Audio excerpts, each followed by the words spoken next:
Okay, good evening and welcome for today's discussion. ನಾವು ಹಿಂದಿನ ತರಗತಿಯಲ್ಲಿ ಲಾರ್ಡ್ ಕರ್ಜನ್ ಅವರ ಬಗ್ಗೆ ಉಳಿದಂಥ ವಿಷಯಗಳನ್ನ ತಿಳ್ಕೊಂಡಿದ್ವಿ. ಅದರಲ್ಲಿ ಕೊನೆಯದೊಂದು ಪಾಯಿಂಟು ನಿಮಗೆ ವಿವರಣೆ ಕೊಡೋದು ಬಾಕಿ ಇತ್ತು. ಅದನ್ನು ಹೇಳಿಬಿಟ್ಟು ಮುಂದಿನ ಅಧ್ಯಾಯಕ್ಕೆ ಹೋಗಬೇಕು. That is partition of Bengal, ಬಂಗಾಳದ ವಿಭಜನೆ. ಬಹುಶಃ ಇದು ಲಾರ್ಡ್ ಕರ್ಜನನ ಕಾಲದ ಅತ್ಯಂತ ಕೆಟ್ಟ ಮತ್ತು ಕರಾಳವಾದಂಥ ಒಂದು ಘಟನೆ, ನಿರ್ಧಾರ ಅಂತ ಹೇಳ್ತೀವಿ. ಏಕೆಂದರೆ ಈ ಬಂಗಾಳದ ವಿಭಜನೆಯನ್ನು ಮಾಡುವುದರ ಮೂಲಕ ಈ ದೇಶದಲ್ಲಿ ಅನೈಕ್ಯತೆಯ ಬೀಜವನ್ನು ಲಾರ್ಡ್ ಕರ್ಜನ್ ಬಿತ್ತಿದ ಅಂತ ನಾವು ಹೇಳ್ತೀವಿ. ಅದಕ್ಕೆ ಕಾರಣ ಇಷ್ಟೇ, ಬಂಗಾಳವನ್ನು ಎರಡು ಭಾಗವಾಗಿ ಅವನು ವರ್ಗೀಕರಣ ಮಾಡ್ತಾನೆ. ಈಸ್ಟ್ ಆ್ಯಂಡ್ ವೆಸ್ಟ್ ಬೆಂಗಾಲ್, ಇದು ಪಶ್ಚಿಮ ಬಂಗಾಳ, ಇದು ಪೂರ್ವ ಬಂಗಾಳ ಅಂತ ಹೇಳಿ ಅದನ್ನು ಡಿವೈಡ್ ಮಾಡ್ತಾನೆ. ಇಲ್ಲಿ ಬರೀ ಡಿವೈಡ್ ಮಾಡೋದು ಅಷ್ಟೇ ಇದ್ದರೆ ನಮ್ಮದೇನು ಸಮಸ್ಯೆ ಇರಲಿಲ್ಲ. ಅಂದರೆ ಆಡಳಿತಾತ್ಮಕವಾಗಿ ಅವನು ಬಂಗಾಳವನ್ನು ವಿಭಜನೆ ಮಾಡೋದಾದರೆ ನೋ ಇಶ್ಯೂ, ಮಾಡ್ಕೊಳ್ಳಿ ಅಂತ ಹೇಳ್ತಿದ್ವಿ. ಆದರೆ ಅವನು ವಿಭಜನೆಯನ್ನು ಹೇಗೆ ಮಾಡಿದ ಅಂದರೆ ಧರ್ಮದ ಆಧಾರದ ಮೇಲೆ, ಕೋಮು ಆಧಾರದ ಮೇಲೆ ಅವನು ಮಾಡ್ತಾನೆ. ಇದು ನಮಗೆ ಬಹಳ ಅಪಾಯಕಾರಿಯಾದ ಸಂಗತಿ. ಕೋಮು ಆಧಾರದ ಮೇಲೆ, ಧರ್ಮದ ಆಧಾರದ ಮೇಲೆ ಮಾಡ್ತಾನೆ. ಪೂರ್ವ ಬಂಗಾಳದಲ್ಲಿ ಮುಸ್ಲಿಮರು ಅಧಿಕ ಸಂಖ್ಯೆಯಲ್ಲಿ ಬರುವಂತೆ, ಮುಸ್ಲಿಂ ಜನಸಂಖ್ಯೆ ಜಾಸ್ತಿ ಇರುತ್ತೆ. ಪಶ್ಚಿಮ ಬಂಗಾಳದಲ್ಲಿ ಹಿಂದೂಗಳು ಹೆಚ್ಚಿನ ಸಂಖ್ಯೆಯಲ್ಲಿ ಬರುವಂತೆ ಅವನೇನು ಮಾಡ್ತಾನೆ, ಪಾರ್ಟಿಷನ್ ಮಾಡ್ತಾನೆ. ಅಂದರೆ ಆ ಪಾರ್ಟಿಷನ್ನ ಉದ್ದೇಶ ಒಂದು ರಿಲಿಜಿಯಸ್ ಆಗಿತ್ತು, ಧಾರ್ಮಿಕ ಉದ್ದೇಶವನ್ನು ಇಟ್ಕೊಂಡು ಮಾಡ್ತಾನೆ, ರಿಲಿಜಿಯಸ್ ಮೋಟೋವನ್ನು ಇಟ್ಕೊಂಡು ಮಾಡ್ತಾನೆ. ಪೂರ್ವದಲ್ಲಿ ಮುಸ್ಲಿಮರು ಅಧಿಕ ಸಂಖ್ಯೆಯಲ್ಲಿದ್ದರು, ಪಶ್ಚಿಮ ಬಂಗಾಳದಲ್ಲಿ ಹಿಂದೂಗಳು ಅಧಿಕ ಸಂಖ್ಯೆಯಲ್ಲಿದ್ದರು. ಅದೇ ರೀತಿಯಾಗಿ ಅವನೇನು ಮಾಡ್ತಾನೆ, ಡಿವೈಡ್ ಮಾಡ್ತಾನೆ. ಇಲ್ಲಿ ನಮ್ಮ ಕಾಂಗ್ರೆಸ್ಸಿನ ನಾಯಕರು ಅವನನ್ನು ಕೇಳ್ತಾರೆ, ಯಾಕೆ ನೀನು ಡಿವೈಡ್ ಮಾಡ್ತಿದ್ದೀಯಾ ಅಂತ ಹೇಳಿದ್ದಕ್ಕೆ ಅವನು ಕೊಟ್ಟ ನೆಪ ಮಾತ್ರ ಏನು, ಕಾರಣ ಏನು ಅಂತ ಹೇಳಿದ್ರೆ, ಬಂಗಾಳ ಪ್ರಾಂತ್ಯ ಬಹಳ ದೊಡ್ಡದಾಗಿದೆ, ಆಡಳಿತಾತ್ಮಕ ಉದ್ದೇಶಕ್ಕಾಗಿ ನಾನು ಮಾಡ್ತಿದ್ದೇನೆ ಅಂತ ಒಂದು ನೆಪವನ್ನು ಕೊಡ್ತಾನೆ ಅವನು. It is only A excuse ಅಂತ ಹೇಳ್ತೀವಿ. ಆಡಳಿತಾತ್ಮಕ ನೆಪವನ್ನು ಅಲ್ಲಿ ಹೇಳ್ತಾನೆ. ಆಡಳಿತದ ಉದ್ದೇಶಕ್ಕೆ ನಾನು ಹಿಂಗೆ ಮಾಡ್ತಿದ್ದೇನೆ. ಅಂದರೆ ಬಂಗಾಳ ಪ್ರಾಂತ್ಯ ಬಹಳ ದೊಡ್ಡದಿದೆ, ಆಡಳಿತ ಮಾಡೋದು ಬಹಳ ಕಷ್ಟ ಆಗುತ್ತೆ. ಸೊ ಅದನ್ನು ಎರಡು ಪ್ರಾಂತ್ಯಗಳನ್ನಾಗಿ ಡಿವೈಡ್ ಮಾಡಿದರೆ, ಈಸ್ಟ್ ಆ್ಯಂಡ್ ವೆಸ್ಟ್ ಅಂತ ಡಿವೈಡ್ ಮಾಡಿದರೆ it will be compact for good governance ಅಂತ ಹೇಳ್ತಾರೆ. ಆದರೆ ನೀವು KS ವಿದ್ಯಾರ್ಥಿಗಳಾಗಿ ಏನು ಆಲೋಚನೆ ಮಾಡಬೇಕು ಅಂದರೆ, ಇಡೀ ಭಾರತವನ್ನೇ ಆಳ್ತಿದ್ದಂಥ ಬ್ರಿಟಿಷರಿಗೆ ಬಂಗಾಳ ಹೇಗೆ ದೊಡ್ಡದಾಗುತ್ತೆ ಅಂತ ನೀವು ಯೋಚನೆ ಮಾಡಬೇಕು. ಅಂದರೆ ನಿಮ್ಮ ಕಾಮನ್ ಸೆನ್ಸಿಂದ ನೀವು ಯೋಚನೆ ಮಾಡಿದರೆ ಅರ್ಥ ಆಗುತ್ತೆ. ನೀವು ಕಾಶ್ಮೀರದಿಂದ ಕನ್ಯಾಕುಮಾರಿಯವರೆಗೆ ಇಡೀ ಭಾರತವನ್ನೇ ಆಳ್ವಿಕೆ ಮಾಡ್ತಾಯಿದ್ದೀರಿ. ಇಷ್ಟು ದೊಡ್ಡ ದೇಶವನ್ನು ಆಳುವವರಿಗೆ ಬಂಗಾಳ ಹೇಗೆ ದೊಡ್ಡದಾಗುತ್ತೆ? ಸೊ ಇದು ಈ ಒಂದು ಪಾಯಿಂಟನ್ನು ನಾವು ಎಕ್ಸೆಪ್ಟ್ ಮಾಡಲಿಕ್ಕೆ ಆಗಲ್ಲ. ಇದು ಕೇವಲ ನೆಪ ಅಷ್ಟೇ, ಆಡಳಿತದ ನೆಪವನ್ನು ಕೊಟ್ಟು, ಅದಕ್ಕೆ ಎಕ್ಸ್ಕ್ಯೂಸ್ ಅಂತೀವಿ ನಾವು ಇಂಗ್ಲೀಷಲ್ಲಿ. ಆಡಳಿತದ ನೆಪ ಕೊಟ್ಟು ಅವನು ಪೂರ್ವ ಪಶ್ಚಿಮ ಬಂಗಾಳ ಅಂತ ಯಾಕೆ ಡಿವೈಡ್ ಮಾಡಿದ ಅಂದರೆ, ಹಿಂದೂ ಮುಸ್ಲಿಮರಲ್ಲಿ ವೈರತ್ವವನ್ನು ಮೂಡಿಸುವುದು, ಹಿಂದೂ ಮುಸ್ಲಿಮರಲ್ಲಿ ಒಂದು ಏನು ದ್ವೇಷದ ಭಾವನೆಯನ್ನು ಮೂಡಿಸುವುದು ಅವನ ಉದ್ದೇಶವಾಗಿತ್ತು. ಅಂದರೆ ಇವರ ಮಧ್ಯೆ ಇದ್ದಂಥ ಒಂದು ಸ್ನೇಹ ಸಂಬಂಧಗಳು ಅದು ಅಳೆದು ಹೋಗಬೇಕು. ಈ ವೈರತ್ವ, ದ್ವೇಷದ ಭಾವನೆಯನ್ನು ಮೂಡಿಸುವುದೇ ಅವನ ಮೂಲ ಉದ್ದೇಶ. ಅದಕ್ಕೆ ಕನ್ನಡದಲ್ಲಿ ಗಾದೆ ಮಾತು ಹೇಳ್ತೀವಲ್ಲ, ಇಬ್ಬರ ಜಗಳ ಮೂರನೆಯವನಿಗೆ ಲಾಭ ಅಂತ. ಇಲ್ಲಿ ಇಬ್ಬರು ಯಾರು ಅಂದರೆ ಮತ್ತೆ ನಾವು ನೀವು ಸಾರ್ ಅಂತ ತಿಳ್ಕೊಬೇಡಿ, ನಾವು ಯಾವತ್ತೂ ಜಗಳ ಆಡೋದಿಲ್ಲ. ಇಲ್ಲಿ ಮುಸ್ಲಿಮರು ಮತ್ತು ಹಿಂದೂಗಳ ನಡುವೆ ಜಗಳ ಹಚ್ಚೋ ಕೆಲಸವನ್ನು ಲಾರ್ಡ್ ಕರ್ಜನ್ ಮಾಡ್ತಾನೆ.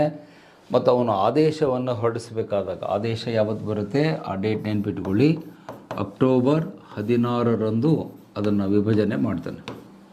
ಈ ಡೇಟ್ ನಿಮಗೆ ಎಕ್ಸಾಮ್ನಲ್ಲಿ ಕೇಳ್ತಾನೆ, ರಿಮೆಂಬರ್ ದಿ ಡೇಟ್. 1905 ಅಕ್ಟೋಬರ್ 16ರಂದು ಬಂಗಾಳದ ಪ್ರಾಂತ್ಯ ವಿಭಜನೆಯಾಗುತ್ತೆ. ಆ ವಿಭಜನೆ ಮಾಡುವ ಸಂದರ್ಭದಲ್ಲಿ ಒಂದು ರೆಕಾರ್ಡನ್ನು ತನ್ನ ಡೈರಿಯಲ್ಲಿ ಬರಿತಾನೆ ಅವನು. Lord Curzon mentions in his diary ಏನಂತ ಹೇಳಿದರೆ, a united Bengal is a threat to the British empire in India ಅಂತ. ಆ ಕೊಟೇಶನ್ ಬರ್ಕೊಳ್ಳಿ. A united Bengal is a threat to the British empire in India ಅಂತ. ಅದನ್ನು ಕನ್ನಡದಲ್ಲಿ ಟ್ರಾನ್ಸ್ಲೇಟ್ ಮಾಡಿ ಹೇಳ್ತೀನಿ. ಸಂಯುಕ್ತವಾದಂತಹ ಬಂಗಾಳ ಅಥವಾ ಏಕೀಕೃತವಾದಂತಹ ಬೆಂಗಾಳ ಏನಿದೆ, ಇದು ಭಾರತದಲ್ಲಿ ಬ್ರಿಟಿಷ್ ಸಾಮ್ರಾಜ್ಯಕ್ಕೆ ದೊಡ್ಡ ಬೆದರಿಕೆಯಾಗಿದೆ, ಗಂಡಾಂತರ ಆಗಿದೆ. ಥ್ರೆಟ್ ಅಂದರೆ ಬೆದರಿಕೆ. ಅಂದರೆ ಬಂಗಾಳ ಒಗ್ಗಟ್ಟಿನಿಂದ ಇದ್ದರೆ ಅದು ಯಾರಿಗೆ ಅಪಾಯ ಅಂತಂದರೆ ಬ್ರಿಟಿಷರಿಗೆ ಅಪಾಯ. ನೋಡಿ, ಈ ಮಾತನ್ನು ಲಾರ್ಡ್ ಕರ್ಜನ್ ಹೇಳ್ತಾನೆ.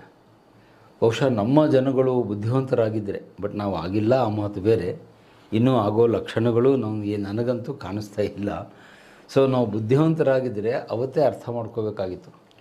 ದೇಶ ಆಳುವ ವೈಸ್ರಾಯ್ ಈ ಮಾತನ್ನು ಹೇಳ್ತಾನೆ, ಹಿಂದೂಗಳು ಮುಸ್ಲಿಮರು ಒಗ್ಗಟ್ಟಾದರೆ ಬ್ರಿಟಿಷರು ಇಲ್ಲಿಂದ ಜಾಗ ಖಾಲಿ ಮಾಡಬೇಕಾಗುತ್ತೆ, ನಾವು ಒಂದಿನೂ ಇರೋಕ್ಕಾಗಲ್ಲ ಅನ್ನೋದು ಲಾರ್ಡ್ ಕರ್ಜನ್ನಿಗೆ ಗೊತ್ತಿತ್ತು. ಆದರೆ ನಮ್ಮ ಜನರಲ್ಲಿ ಈ ಏಕತೆಯ ಒಗ್ಗಟ್ಟು ಬರಲೇ ಇಲ್ಲ, ಇವತ್ತಿನವರೆಗೂ ಬರ್ತಾ ಇಲ್ಲ. ಅದು ಹಿಜಾಬ್ ವಿಚಾರ ಇರ್ಬೋದು, ಮತ್ತೊಂದಿರ್ಬೋದು. ಈಗಲೂ ನಾವು ಹಿಂದೂ ಮುಸ್ಲಿಂ ಜಗಳ ಕಚ್ಚಾಟವನ್ನು ಮಾಡ್ತಾನೆ ಇದ್ದೀವಿ. ಬಹುಶಃ ನಮ್ಮ ಉದ್ದೇಶ ಕರ್ಜನ್ನಿಗೆ ಬೇಜಾರಾಗಬಾರ್ದು. ಒಂದು ಪಾಪ್ ಸಾರ್ ಅವನು ಕಷ್ಟಪಟ್ಟು ಡಿವಿಷನ್ ಮಾಡಿದ್ದಾನೆ, ಅವನಿಗೆ ಯಾಕೆ ಸರ್ ಬೇಜಾರು ಮಾಡೋದು ಅಂತ ಆ ಕರ್ಜನನ ಮೇಲಿನ ಪ್ರೀತಿಯಿಂದ ನಾವು ಹಿಂಗೆ ಮಾಡ್ತಿದ್ದೀವಿ ಏನೋ ಗೊತ್ತಿಲ್ಲ. ಸೊ ಅಂದರೆ ನಮಗೆ ಕ್ಲಿಯರ್ ಕಟ್ ಹಾರ್ಡ್ ಎವಿಡೆನ್ಸ್ ಇಲ್ಲಿ ಸಿಗ್ತಾ ಇದೆ, ಅದನ್ನು ನೀವು ಗಮನಿಸಬೇಕು. A united Bengal is a threat to the British empire ಅಂತ ಡೈರೆಕ್ಟಾಗಿ ದಾಖಲೆಯಲ್ಲಿ ಬರೀತಾನೆ. ಬಂಗಾಳ ಒಟ್ಟಿಗಿದ್ದರೆ, ಒಗ್ಗೂಡಿದರೆ ಬ್ರಿಟಿಷರಿಗೆ ಉಳಿಗಾಲ ಇಲ್ಲ. ನಾವು ಹೇಗಾದರೂ ಮಾಡಿ ಬಂಗಾಳವನ್ನು ಒಡಿಲೇಬೇಕು, ಏನಾದರೂ ಮಾಡಿ ಒಡಿಬೇಕು. ಆದರೆ ಏನಾದರೂ ಮಾಡುವುದಕ್ಕಿಂತ ಧರ್ಮದ ಆಧಾರದ ಮೇಲೆ ಒಡೆದ್ರೆ ಇವರು ಇನ್ನೂ ಚೆನ್ನಾಗಿ ಜಗಳಾಡ್ತಾರೆ ಅನ್ನೋದು ಅವನ ಲೆಕ್ಕಾಚಾರ. ಯಾಕಂದ್ರೆ ನಿಮ್ಗೆ ಗೊತ್ತಿದೆ, ನಮ್ಮ ದೇಶದ ಜನ ಬೇರೆ ಯಾವ ವಿಚಾರದಲ್ಲೂ ನಾವು ಒಗ್ಗಟ್ಟಾಗಲ್ಲ, ಅದು ನಿಮಗೂ ಗೊತ್ತಿದೆ. ಧರ್ಮದ ವಿಚಾರ ಬಂದ ತಕ್ಷಣ ಅದು ಎಲ್ಲಿಂದ ನಮಗೆ ಅದು ರೋಷ ಬರುತ್ತೋ ಗೊತ್ತಿಲ್ಲ, ಜನ ಒಗ್ಗಟ್ಟಾಗ್ಬಿಡ್ತಾರೆ. ರಿಲಿಜನ್ ಅಂದರೆ ಸಾಕು, ವಿ ಗೆಟ್ ಅಲರ್ಟ್. ಅದೇ ಬೇರೆ ವಿಷಯ ತಗೊಳ್ಳಿ, ನಿರುದ್ಯೋಗ, ಅನ್ಎಂಪ್ಲಾಯ್ಮೆಂಟು, ಅನಕ್ಷರತೆ ಅಥವಾ ಪೌಷ್ಟಿಕತೆ ಸಮಸ್ಯೆ, ಬೇರೆ ಯಾವುದೇ ಇಶ್ಯೂವನ್ನು, ಪರಿಸರದ ವಿಷಯ ಎತ್ಕೊಂಡ್ರೆ ಅಲ್ಲಿ ನಮ್ಮಲ್ಲಿ ಒಗ್ಗಟ್ಟು ಬರೋಲ್ಲ. ಅದೇ ಧರ್ಮ ಅಂತ ಹೇಳಿದರೆ ಬಹಳ ಬೇಗ ಜನ ಒಗ್ಗಟ್ಟಾಗ್ತಾರೆ. ಸೊ ಆದ್ದರಿಂದ ಆ ಧರ್ಮದ ಆಧಾರದ ಮೇಲೆ ನಮ್ಮನ್ನು ಒಡೆದುಬಿಟ್ಟು ಈ ಪೂರ್ವ ಬಂಗಾಳ ಮತ್ತು ಪಶ್ಚಿಮ ಬಂಗಾಳ ಅಂತ ಮಾಡಿಬಿಟ್ರೆ ಮುಂದೆ ಈ ದೇಶವನ್ನು ಸುಲಭವಾಗಿ ಆಳ್ಬೋದು. A divided Bengal is a plus point for the British empire in India. ವಿಭಜಿತವಾದ ಬಂಗಾಳ ಬ್ರಿಟಿಷರಿಗೆ ಒಂದು ಉಡುಗೊರೆಯಾಗುತ್ತೆ ಅಂತ ಅವನಿಗೆ ಭಾಳ ಚೆನ್ನಾಗಿ ಗೊತ್ತಿದ್ದರಿಂದ ಅವನು ಡಿವೈಡ್ ಮಾಡ್ತಾನೆ. ಮತ್ತು ನಿಮಗಲ್ಲಿ ಕೆಲವು ಎವಿಡೆನ್ಸನ್ನು ಕೊಟ್ಟರೆ ಬಹಳ ಬೇಗ ಅರ್ಥ ಆಗುತ್ತೆ. ಬಂಗಾಳವನ್ನು ವಿಭಜನೆ ಮಾಡಿದ್ದು 1905ರಲ್ಲಿ, ಮುಂದೆ 1906ರಲ್ಲಿ ಮುಸ್ಲಿಂ ಲೀಗ್ ಸ್ಥಾಪನೆಯಾಗುತ್ತೆ. ಅಂದರೆ ಆ ಪರಿಣಾಮ ಎಷ್ಟು ಫಾಸ್ಟಾಗಿ ಆಗುತ್ತೆ ಅನ್ನೋದನ್ನು ನೀವು ಇದನ್ನು ನೆನ್ಪಿಟ್ಕೋಬೇಕು. 1906ರಲ್ಲಿ ಮುಸ್ಲಿಂ ಲೀಗ್ ಸ್ಥಾಪನೆಯಾಗುತ್ತೆ. ಸ್ಥಾಪನೆ ಮಾಡಿದ್ದು ಯಾರು? ನವಾಬ್ ಸಲೀಮುಲ್ಲಾ ಖಾನ್ ಅಂತ. ಅವನನ್ನು ಪ್ರಿನ್ಸ್ ಆಗಾ ಖಾನ್ ಅಂತ ಕೂಡ ಕರೀತಾರೆ. ಪೂರ್ತಿ ಹೆಸರು ನವಾಬ್ ಸಲೀಮುಲ್ಲಾ ಖಾನ್ ಅಂತ. ಅವನು ಒಂದು ರಾಜವಂಶಕ್ಕೆ ಸೇರಿದ್ದ, ಹಾಗಾಗಿ ಪ್ರಿನ್ಸ್ ಆಗಾ ಖಾನ್ ಅಂತ ಅವನು ಕರೀತಿದ್ರು. ಸೊ ಅವನು ಢಾಕಾದಲ್ಲಿ 1906ರಲ್ಲಿ ಮುಸ್ಲಿಂ ಲೀಗನ್ನು ಸ್ಥಾಪನೆ ಮಾಡ್ತಾನೆ. ಅಂದರೆ ಇಲ್ಲಿ ನೀವು ಲಾಜಿಕಲ್ಲಾಗಿ ಯೋಚನೆ ಮಾಡಿದರೆ ಅರ್ಥ ಆಗುತ್ತೆ. 1905ರಲ್ಲಿ ಬಂಗಾಳ ವಿಭಜನೆ ಆಯಿತು. ಒಂದೇ ವರ್ಷಕ್ಕೆ, ಅದರ ಮಾರನೇ ವರ್ಷವೇ ಮುಸ್ಲಿಂ ಲೀಗ್ ಅನ್ನುವಂಥ ಒಂದು ಕೋಮು ಆಧಾರಿತ ಪಕ್ಷ, ಧರ್ಮ ಆಧಾರಿತವಾದ ಪಕ್ಷ ಈ ದೇಶದಲ್ಲಿ ತಲೆ ಎತ್ತು. ಆಗಾ ಖಾನ್ ಅವರು ಅದನ್ನು ಸ್ಥಾಪನೆ ಮಾಡ್ತಾರೆ. ಮುಂದೆ ಇದೇ ಪಕ್ಷ 20ರ ದಶಕದಲ್ಲಿ, ಅಂದರೆ 1920ಸಲ್ಲಿ ಇನ್ನೊಬ್ಬ ಡೇಂಜರಸ್ ಲೀಡರಲ್ಲಿ ಹುಟ್ಟಿಕೊಳ್ತಾನೆ. ಅವನ ಹೆಸರು ನಿಮಗೆಲ್ಲ ಗೊತ್ತಿದೆ, ಹಿಸ್ಟ್ರಿಯಲ್ಲಿ ಓದಿದ್ದೀರಿ, ಮೊಹಮ್ಮದ್ ಅಲಿ ಜಿನ್ನಾ. ಸೊ ಆ ಮೊಹಮ್ಮದ್ ಅಲಿ ಜಿನ್ನಾ ಇದೇ ಮುಸ್ಲಿಂ ಲೀಗಲ್ಲಿ ಬಂದು ಮುಂದೆ ಅವನು ದೇಶ ವಿಭಜನೆಗೆ ಕಾರಣವಾಗ್ತಾನೆ. ಈಗ ಯಾವುದನ್ನು ನೀವು ಪಾರ್ಟಿಷನ್ ಆಫ್ ಬೆಂಗಾಲ್ ಅಂತ ಓದ್ತಿರೋ, ಮುಂದೆ 1947ರಲ್ಲಿ ಅಲ್ಲಿ ಟೈಟಲ್ ಚೇಂಜ್ ಆಗುತ್ತೆ, ಪಾರ್ಟಿಷನ್ ಆಫ್ ಇಂಡಿಯಾ. ಬಂಗಾಳದ ವಿಭಜನೆ ಇದ್ದಿದ್ದು ಭಾರತದ ವಿಭಜನೆ ಆಗುತ್ತೆ. ಅದನ್ನು ಓಪನ್ ಆಗಿ R.C. ಮುಜುಮ್ದಾರ್ ಅನ್ನುವಂಥ ಒಬ್ಬ ಇತಿಹಾಸಕಾರರು ಹೇಳ್ತಾರೆ. ಅವರ ಕೊಟೇಶನ್ ನೋಟ್ ಮಾಡಿಕೊಳ್ಳಿ. Partition of Bengal is a preface to partition of India in 1947 ಅಂತ ನೇರವಾಗಿ ಹೇಳ್ತಾರೆ. Partition of Bengal is a preface to the partition of India in 1947. ಅಂದರೆ ಅರ್ಥ ಏನು? ಬಂಗಾಳದ ವಿಭಜನೆ ಮುಂದೆ ಭಾರತದ ವಿಭಜನೆಗೆ ಮುನ್ನುಡಿಯಾಗಿತ್ತು. ಪ್ರಿಫೇಸ್ ಅಂದರೆ ಮುನ್ನುಡಿ, ಮುಂದೆ ಏನಾಗುತ್ತೆ ಅನ್ನೋದರ ಒಂದು ಮುನ್ಸೂಚನೆ ನಮಗೆ ಸಿಗುತ್ತೆ. ಇದು ಬಂಗಾಳ 1905ರಲ್ಲಿ ಡಿವೈಡ್ ಆದರೆ ಎಕ್ಸಾಕ್ಟ್ಲಿ ಆಫ್ಟರ್ 42 ಇಯರ್ಸ್, 42 ವರ್ಷಗಳ ಬಳಿಕ ನಮ್ಮ ದೇಶವೇ ಒಡೆದು ಭಾರತ ಪಾಕಿಸ್ತಾನ ಅಂತ 2 ದೇಶಗಳಾಗ್ತವೆ. ಆ ಭಾರತ ಪಾಕಿಸ್ತಾನ ವಿಭಜನೆಗೆ ಒಂದು ಅಡಿಪಾಯವನ್ನು ಹಾಕಿದ ಮಹಾಶಯ ಯಾರು ಅಂದರೆ ಅಲ್ಲಿ ನಿಸ್ಸಂಶಯವಾಗಿ ಲಾರ್ಡ್ ಕರ್ಜನ್. ಅವನ್ನ ನಾವು ಬೇರೆ ದಾರಿ ಇಲ್ಲ ಟೀಕೆ ಮಾಡಿದೆ. ಲಾರ್ಡ್ ಕರ್ಜನ್ನೇ ಅದಕ್ಕೆ ಅಡಿಪಾಯವನ್ನು ಹಾಕಿಟ್ಟ. ಮುಂದೆ ದೇಶ ಒಡೆಯುವುದಕ್ಕೆ ಇವನ ಈ ನಿರ್ಧಾರ ಕಾರಣವಾಗುತ್ತೆ. ಇದು ಒಂದು. ಇನ್ನೂ ಒಂದು ಎವಿಡೆನ್ಸ್ ನಿಮಗೆ ಕೊಡ್ತೇನೆ. 1909ರಲ್ಲಿ ಅತ್ಯಂತ ಡೇಂಜರಸ್ ಆದಂಥ ಕಾಯ್ದೆ ಜಾರಿಗೆ ಬರುತ್ತೆ. ಆ ಕಾಯ್ದೆ ಹೆಸರು ನಿಮಗೆಲ್ಲ ಗೊತ್ತಿದೆ, ಮಿಂಟೋ ಮಾರ್ಲೆ ಸುಧಾರಣೆಗಳು ಅಂತ. ಅದನ್ನು ನೀವು ಹಿಸ್ಟ್ರಿಯಲ್ಲಿ ಓದಿರ್ತೀರಿ. Minto ಮಾರ್ಲೆ reforms 1909ರಲ್ಲಿ. ಅದಕ್ಕೆ ಆ ಹೆಸರು ಬರೋದಕ್ಕೆ ಕಾರಣ ಏನು ಅಂತ ನಿಮಗೆಲ್ಲ ಗೊತ್ತಿದೆ. ಲಾರ್ಡ್ ಮಿಂಟೋ ಅನ್ನುವರು ವೈಸ್ರಾಯ್ ಆಗಿದ್ದರು. ಸರ್ ಜಾನ್ ಮಾರ್ಲೆ ಅನ್ನುವರು ಸೆಕ್ರೆಟರಿ ಆಫ್ ಸ್ಟೇಟ್, ರಾಜ್ಯ ಕಾರ್ಯದರ್ಶಿಯಾಗಿರ್ತಾರೆ. ಅವರಿಬ್ಬರೂ ಸೇರಿ ಇದನ್ನು ಡ್ರಾಫ್ಟು ಕರಡು ಪ್ರತಿ ಮಾಡಿರೋದ್ರಿಂದ ಅದನ್ನು ಮಿಂಟೋ ಮಾರ್ಲೆ ಸುಧಾರಣೆಗಳು ಅಂತ ಹೇಳ್ತೀವಿ. ಅಫಿಷಿಯಲ್ ಆಗಿ ಅದನ್ನು ಏನಂತ ಕರೀತಾರೆ? ಕೌನ್ಸಿಲ್ ಆ್ಯಕ್ಟ್ ಆಫ್ 1909, ಭಾರತೀಯ ಕೌನ್ಸಿಲ್ ಕಾಯ್ದೆ 1909 ಅಂತ ಕರೀತಾರೆ. ಈ ಕಾಯ್ದೆಯ ವಿಶೇಷತೆ ಏನು ಅಂತ ನಿಮಗೆಲ್ಲ ಗೊತ್ತಿದೆ. ಏನು ಕಾಯ್ದೆಯ ವಿಶೇಷತೆ ಮಿಂಟೋ ಮಾರ್ಲೆ ರಿಫಾರ್ಮ್ಸಲ್ಲಿ ಅಂದರೆ ಮುಸ್ಲಿಮರಿಗೆ ಪ್ರತ್ಯೇಕವಾದ ಮೀಸಲಾತಿಯನ್ನು ಅನೌನ್ಸ್ ಮಾಡ್ತಾರೆ. ಅಂದರೆ ಅಲ್ಲಿವರೆಗೂ ನಮ್ಮ ದೇಶದಲ್ಲಿ ಮೀಸಲಾತಿಯ ಚರ್ಚೆ ವಿಚಾರಗಳು ಬಂದಿರಲಿಲ್ಲ.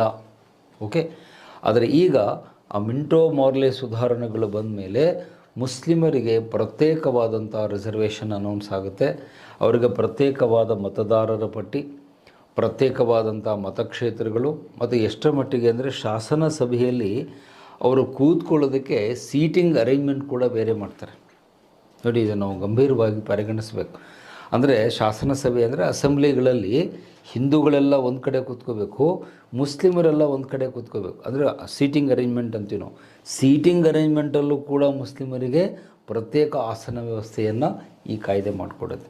ಸೊ ಇದರಿಂದ ಮುಂದೇನಾಗುತ್ತೆ ದೇಶದಲ್ಲಿ ಅಂದರೆ ಪ್ರತ್ಯೇಕತಾ ಭಾವನೆ ಬೆಳೆಯುತ್ತೆ. ಸೊ ಮುಸ್ಲಿಮರಲ್ಲಿ ನಾವು ಬೇರೆ, ಹಿಂದೂಗಳು ಬೇರೆ, ನಾವು ಒಂದು ಅಲ್ಲ ಅನ್ನುವ ಒಂದು ವಿಷಬೀಜವನ್ನು ಅವನು ಬಿತ್ತಾನೆ. The seeds of communal separatism ಅಂತ ಹೇಳ್ತೀವಿ. ಆ ಕೋಮು ಪ್ರತ್ಯೇಕತಾವಾದದ ವಿಷಬೀಜಗಳನ್ನು ನಮ್ಮ ಮನಸ್ಸಿನಲ್ಲಿ ಬಿತ್ತಿದ್ಯಾರು ಅಂದರೆ ಲಾರ್ಡ್ ಕರ್ಜನ್. ಹಾಗಾಗಿ ಅವನನ್ನು ಇತಿಹಾಸಕಾರರು ಬಹಳ ಸ್ಟ್ರಾಂಗ್ ಆಗಿ ಟೀಕೆ ಮಾಡ್ತಾರೆ. ಡಾಕ್ಟರ್ ಬಿಪಿನ್ ಚಂದ್ರ ಅವರು ಹೇಳ್ತಾರೆ, it is A Himalayan Blender ಅಂತ ಕರೀತಾರೆ. ಆ ವರ್ಡ್ ನೋಟ್ ಮಾಡಿ, ನಿಮ್ಮ ಎಕ್ಸಾಮ್ನಲ್ಲಿ ಈ ಥರದ ಪದಗಳನ್ನು ಕೇಳ್ತಾರೆ. ಬಂಗಾಳದ ವಿಭಜನೆಯನ್ನು ಹಿಮಾಲಯನ್ ಬ್ಲೆಂಡರ್ ಎಂದು ಯಾರು ಕರೆದರು ಅಂತ ಹೇಳಿದರೆ it is Bipin Chandra the historian. ಅವ್ರು ಹೇಳ್ತಾರೆ, ಇವನು ಮಾಡಿದ್ದು ಸಣ್ಣ ತಪ್ಪಲ್ಲ. ಈ ಸಣ್ಣ ತಪ್ಪಾದರೆ ಇಂಗ್ಲೀಷ್ನಲ್ಲಿ ಮಿಸ್ಟೇಕ್ ಅಂತಾರೆ. ಬ್ಲೆಂಡರ್ ಅಂದರೆ ಕ್ಷಮಿಸಲಾಗದ ಅತಿ ದೊಡ್ಡ ತಪ್ಪು. ಅದಕ್ಕೆ ಕ್ಷಮೆಯೇ ಇಲ್ಲ, ಅದನ್ನು ಯಾರೂ ಕ್ಷಮಿಸೋಕ್ಕೆ ಸಾಧ್ಯವೇ ಇಲ್ಲ. ಅದನ್ನು ಇಂಗ್ಲೀಷ್ನಲ್ಲಿ ಬ್ಲೆಂಡರ್ ಅಂತಾರೆ. ಅದಕ್ಕೆ ಬಿಪಿನ್ ಚಂದ್ರ ಮತ್ತೊಂದು ಅಡ್ಜೆಕ್ಟಿವ್ ಸೇರಿಸಿ ಇದು ಸಾಮಾನ್ಯವಾದ ಬ್ಲೆಂಡರ್ ಅಲ್ಲ, ಹಿಮಾಲಯನ್ ಬ್ಲೆಂಡರ್, ಹಿಮಾಲಯದಷ್ಟು ಎತ್ತರವಾದ ತಪ್ಪನ್ನು ಈ ದೇಶದಲ್ಲಿ ಮಾಡಿದ ಯಾರು? Lord Curzon. ಹಾಗಾಗಿ ಈ ದೇಶ ಇರುವವರೆಗೂ ನಾವು ಕರ್ಜನನ್ನು ಕ್ಷಮಿಸಲ್ಲ.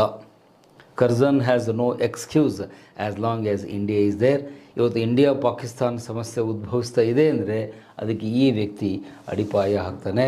ಆ ಪಾಕಿಸ್ತಾನ ಹುಟ್ಟುವುದಕ್ಕೆ ಈ ಬಂಗಾಳದ ವಿಭಜನೆಯೇ ಮೂಲ ಕಾರಣ. ಅಂದರೆ ಪಾಕಿಸ್ತಾನದ ಒಂದು ಬೀಜ ಮೊದಲು ಬಿತ್ತಿದ್ಯಾರು ಅಂದರೆ ಲಾರ್ಡ್ ಕರ್ಜನ್. ಸೊ ಹಾಗಾಗಿ ಇವನ ಕಾಲದ ಈ ಘಟನೆ ಬಹಳ ಟೀಕೆಗೆ, ವಿಮರ್ಶೆಗೆ ಒಳಗಾಗುತ್ತೆ. ನಾವು ಬೇರೆ ವಿಚಾರದಲ್ಲಿ ಲಾರ್ಡ್ ಕರ್ಜನನ್ನು ಅಪ್ರಿಷಿಯೇಟ್ ಮಾಡ್ತೀವಿ. ಅದನ್ನು ನಿನ್ನೆಯ ಚರ್ಚೆಯಲ್ಲಿ ಹೇಳಿದೆ. ಸ್ಮಾರಕಗಳ ಸಂರಕ್ಷಣೆ ಮಾಡಿದ, ಕೃಷಿ ಸುಧಾರಣೆ ಮಾಡಿದ, ಆನಂತರ ಪೊಲೀಸ್ ಇಲಾಖೆಯನ್ನು ಬಲಪಡಿಸಿದ, ನಮ್ಮ ದೇಶದಲ್ಲಿ ಕರೆನ್ಸಿ ನೋಟುಗಳನ್ನು ಜಾರಿಗೆ ತಂದ, ವಿಶ್ವವಿದ್ಯಾಲಯ ಕಾಯ್ದೆಯನ್ನು ಮಾಡಿದ. ಅದೆಲ್ಲ ಒಳ್ಳೆಯದು, ಆಲ್ ದಟ್ ಈಸ್ ಫೈನ್. ಆದರೆ ಅವನು ಮಾಡಿದಂಥ ಎಲ್ಲ ಒಳ್ಳೆಯ ಕೆಲಸಗಳು ಈ ಒಂದು ಕೆಲಸದಿಂದ ಏನಾಯಿತು? ಎಲ್ಲ ನಾಶವಾಗಿ ಹೋಯಿತು. ಅದು ನಮ್ಮ ಹಳ್ಳಿ ಭಾಷೆಯಲ್ಲಿ ಹೇಳೋದಾದರೆ ಈ ಹೊಳೆಯಲ್ಲಿ ಹುಣಸೆಹಣ್ಣು ಹಿಂಡಿದರು ಅಂತ ಹೇಳ್ತಾರಲ್ಲ, ಎಲ್ಲ ವ್ಯರ್ಥವಾಗೋಯ್ತು. ಮಾಡಿದ್ದೆಲ್ಲ ಒಳ್ಳೆಯ ಕೆಲಸ ಇಲ್ಲಿ ಡೈಲ್ಯೂಟ್ ಆಗೋಯ್ತು.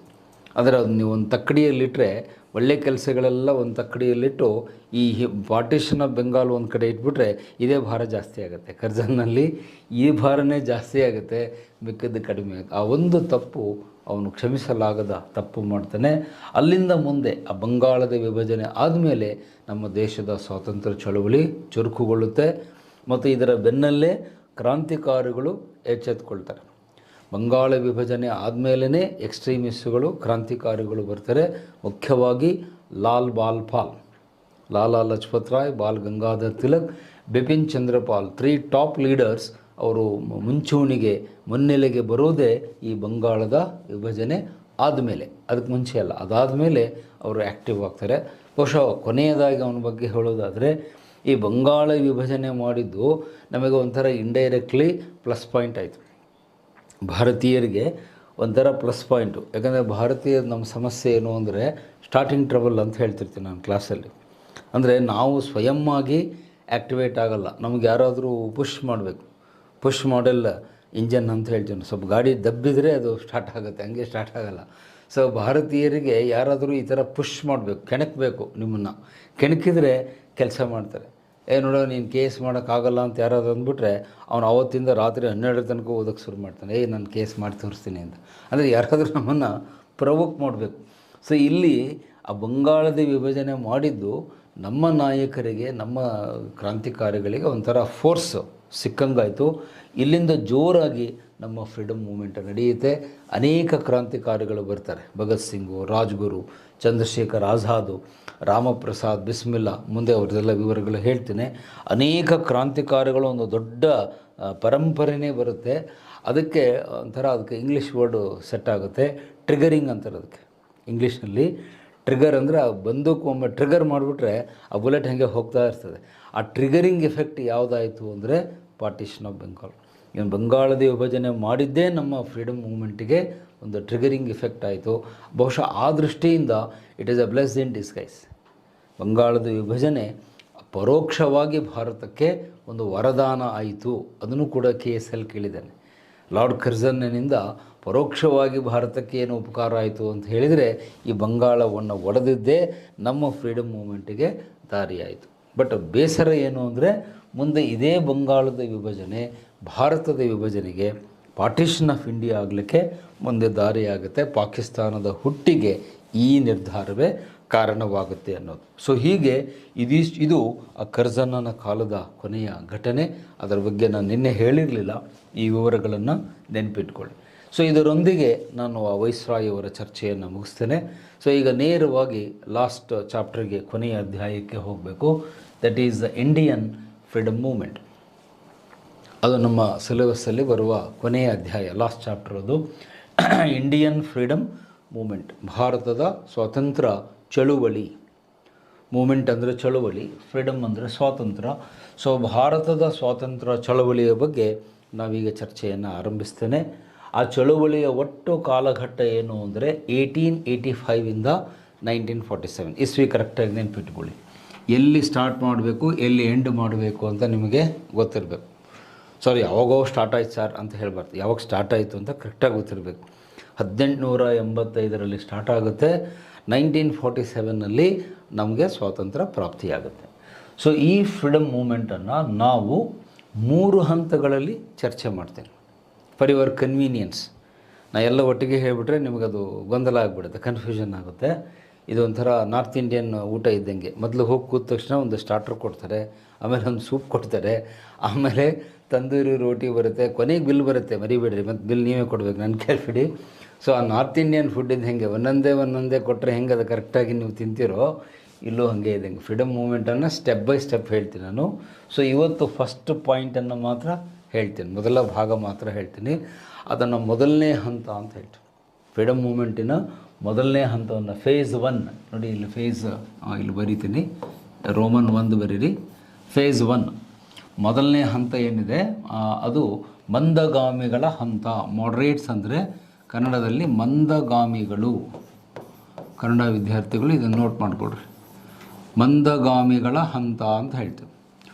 ಸೊ ಈ ಮಂದಗಾಮಿಗಳ ಹಂತ ಎಲ್ಲಿಂದ ಎಲ್ಲಿವರೆಗೆ ಅಂತ ಹೇಳಿದರೆ 1885ಇಂದ 1907, 1885ರಿಂದ 1907ರವರೆಗೆ ನಮ್ಮ ಮೊದಲ ಹಂತದ ಚಳವಳಿ ನಡೆಯುತ್ತೆ. ಸೊ ಈ ಚಳವಳಿಯನ್ನು ಈ 4 ಸಬ್ ಪಾಯಿಂಟ್ಸಲ್ಲಿ ನಾನು ಡಿಸ್ಕಸ್ ಮಾಡ್ತೇನೆ. ಒಂದು, ಬರ್ತ್ ಆಫ್ ದಿ ಕಾಂಗ್ರೆಸ್, ಕಾಂಗ್ರೆಸ್ಸಿನ ಜನನ ಅಥವಾ ಹುಟ್ಟು. ಅದನ್ನು ಬರೀ ಕಾಂಗ್ರೆಸ್ ಅನ್ನೋದಕ್ಕಿಂತ ಇಲ್ಲಿ ಮುಂದೆ ಸ್ವಲ್ಪ ಆ್ಯಡ್ ಮಾಡಿಕೊಳ್ಳಿ, INC ಅಂದರೆ ನಿಮಗೆ ಕರೆಕ್ಟಾಗಿ ನೆನಪಿರುತ್ತೆ, ಇಂಡಿಯನ್ ನ್ಯಾಷನಲ್ ಕಾಂಗ್ರೆಸ್, ಭಾರತ ರಾಷ್ಟ್ರೀಯ ಕಾಂಗ್ರೆಸ್. ಸೊ ಈ ಕಾಂಗ್ರೆಸ್ ಹೇಗೆ ಹುಟ್ಟಿತು, ಇದರ ಹಿನ್ನೆಲೆ ಏನು ಅಂತ ಮೊದಲು ತಿಳ್ಕೋಬೇಕು. ಸೆಕೆಂಡ್ ಪಾಯಿಂಟಲ್ಲಿ ಇಂಪಾರ್ಟೆಂಟ್ ಲೀಡರ್ಸ್, ಪ್ರಮುಖ ನಾಯಕರು ಯಾರು, ಮಂದಗಾಮಿಗರು ಅಂದರೆ ಯಾರು. ಆಮೇಲೆ ಭಾಳ ಜನ ವಿದ್ಯಾರ್ಥಿಗಳಿಗೆ ಹೆಸರೇ ಗೊತ್ತಿರಲ್ಲ, ಒಂದೆರಡು ಹೇಳ್ತಾರೆ, ದಾದಾಬಾಯಿ ನವರೋಜಿ, ಗೋಪಾಲ ಕೃಷ್ಣ ಗೋಖಲೆ, ಅದಾದಮೇಲೆ ಎಟ್ಸೆಟ್ರಾ ಅಂತಾರೆ. ಇದು ಭಾಳ ಡೇಂಜರಸ್ ವರ್ಡು. ಎಟ್ಸೆಟ್ರಾ ಅನ್ನೋದು ಭಾಳ ಡೇಂಜರಸ್ ವರ್ಡ್, ಅಂದರೆ ಮುಂದೆ ಗೊತ್ತಿಲ್ಲ ಅಂತ ಅರ್ಥ. ಎಟ್ಸೆಟ್ರಾ ಅಂದರೆ ಮುಂದಿನ ಹೆಸರು ಗೊತ್ತಿಲ್ಲ ಅಂತ. ಸೊ ಅಲ್ಲಿ ಸುಮಾರು ಜನ ನಾಯಕರು ಬರ್ತಾರೆ, ಆಮೇಲೆ ಅವ್ರ ಲಿಸ್ಟ್ ಬರೀತೆ ನನ್ನ ಬೋರ್ಡ್ ಮೇಲೆ. ಪ್ರಮುಖ ನಾಯಕರು ಯಾರು ಅಂತ ಅವರ ಹೆಸರುಗಳು, ಅವ್ರ ಬಗ್ಗೆ ಒಂದಷ್ಟು ವಿವರ ತಿಳ್ಕೊಬೇಕು. ದೆನ್ ಥರ್ಡ್ ಪಾಯಿಂಟಲ್ಲಿ ಮೆಥಡ್ಸ್, ಇವರು ಯಾವ ವಿಧಾನವನ್ನು ಬಳಸಿದರು, ಯಾವ ವಿಧಾನದ ಮೂಲಕ ತಮ್ಮ ಹೋರಾಟ ಮಾಡಿದರು ಅಂತ ಹೇಳ್ತಾರೆ. ಅದನ್ನು 3 Ps ಅಂತ ನಾವು ಕರಿತೀವಿ. ಆ 3 ಅಕ್ಷರಗಳು P ಇಂದ ಬರ್ತವೆ. ಲೈಕ್ ಆ 3 Ps ಯಾವುದು ಅಂದರೆ ಪಿಟಿಷನ್, ಮನವಿಯನ್ನು ಸಲ್ಲಿಸೋದು, ಇದು ಮೊದಲನೇ P. ಎರಡನೇದ್ದು ಪ್ಲ್ಯಾಟ್ಫಾರ್ಮ್, ವೇದಿಕೆ, ಪ್ಲ್ಯಾಟ್ಫಾರ್ಮ್ ಅಂದರೆ ವೇದಿಕೆ. ಮೂರನೇದು ಯಾವುದು ಅಂದರೆ ಪ್ರೇಯರ್. ಸೊ ಈ 3 Pಗಳು ಅಲ್ಲಿ ಬರೋದರಿಂದ P1, P2, P3 ಅಂತ ಹೇಳ್ತೀವಿ.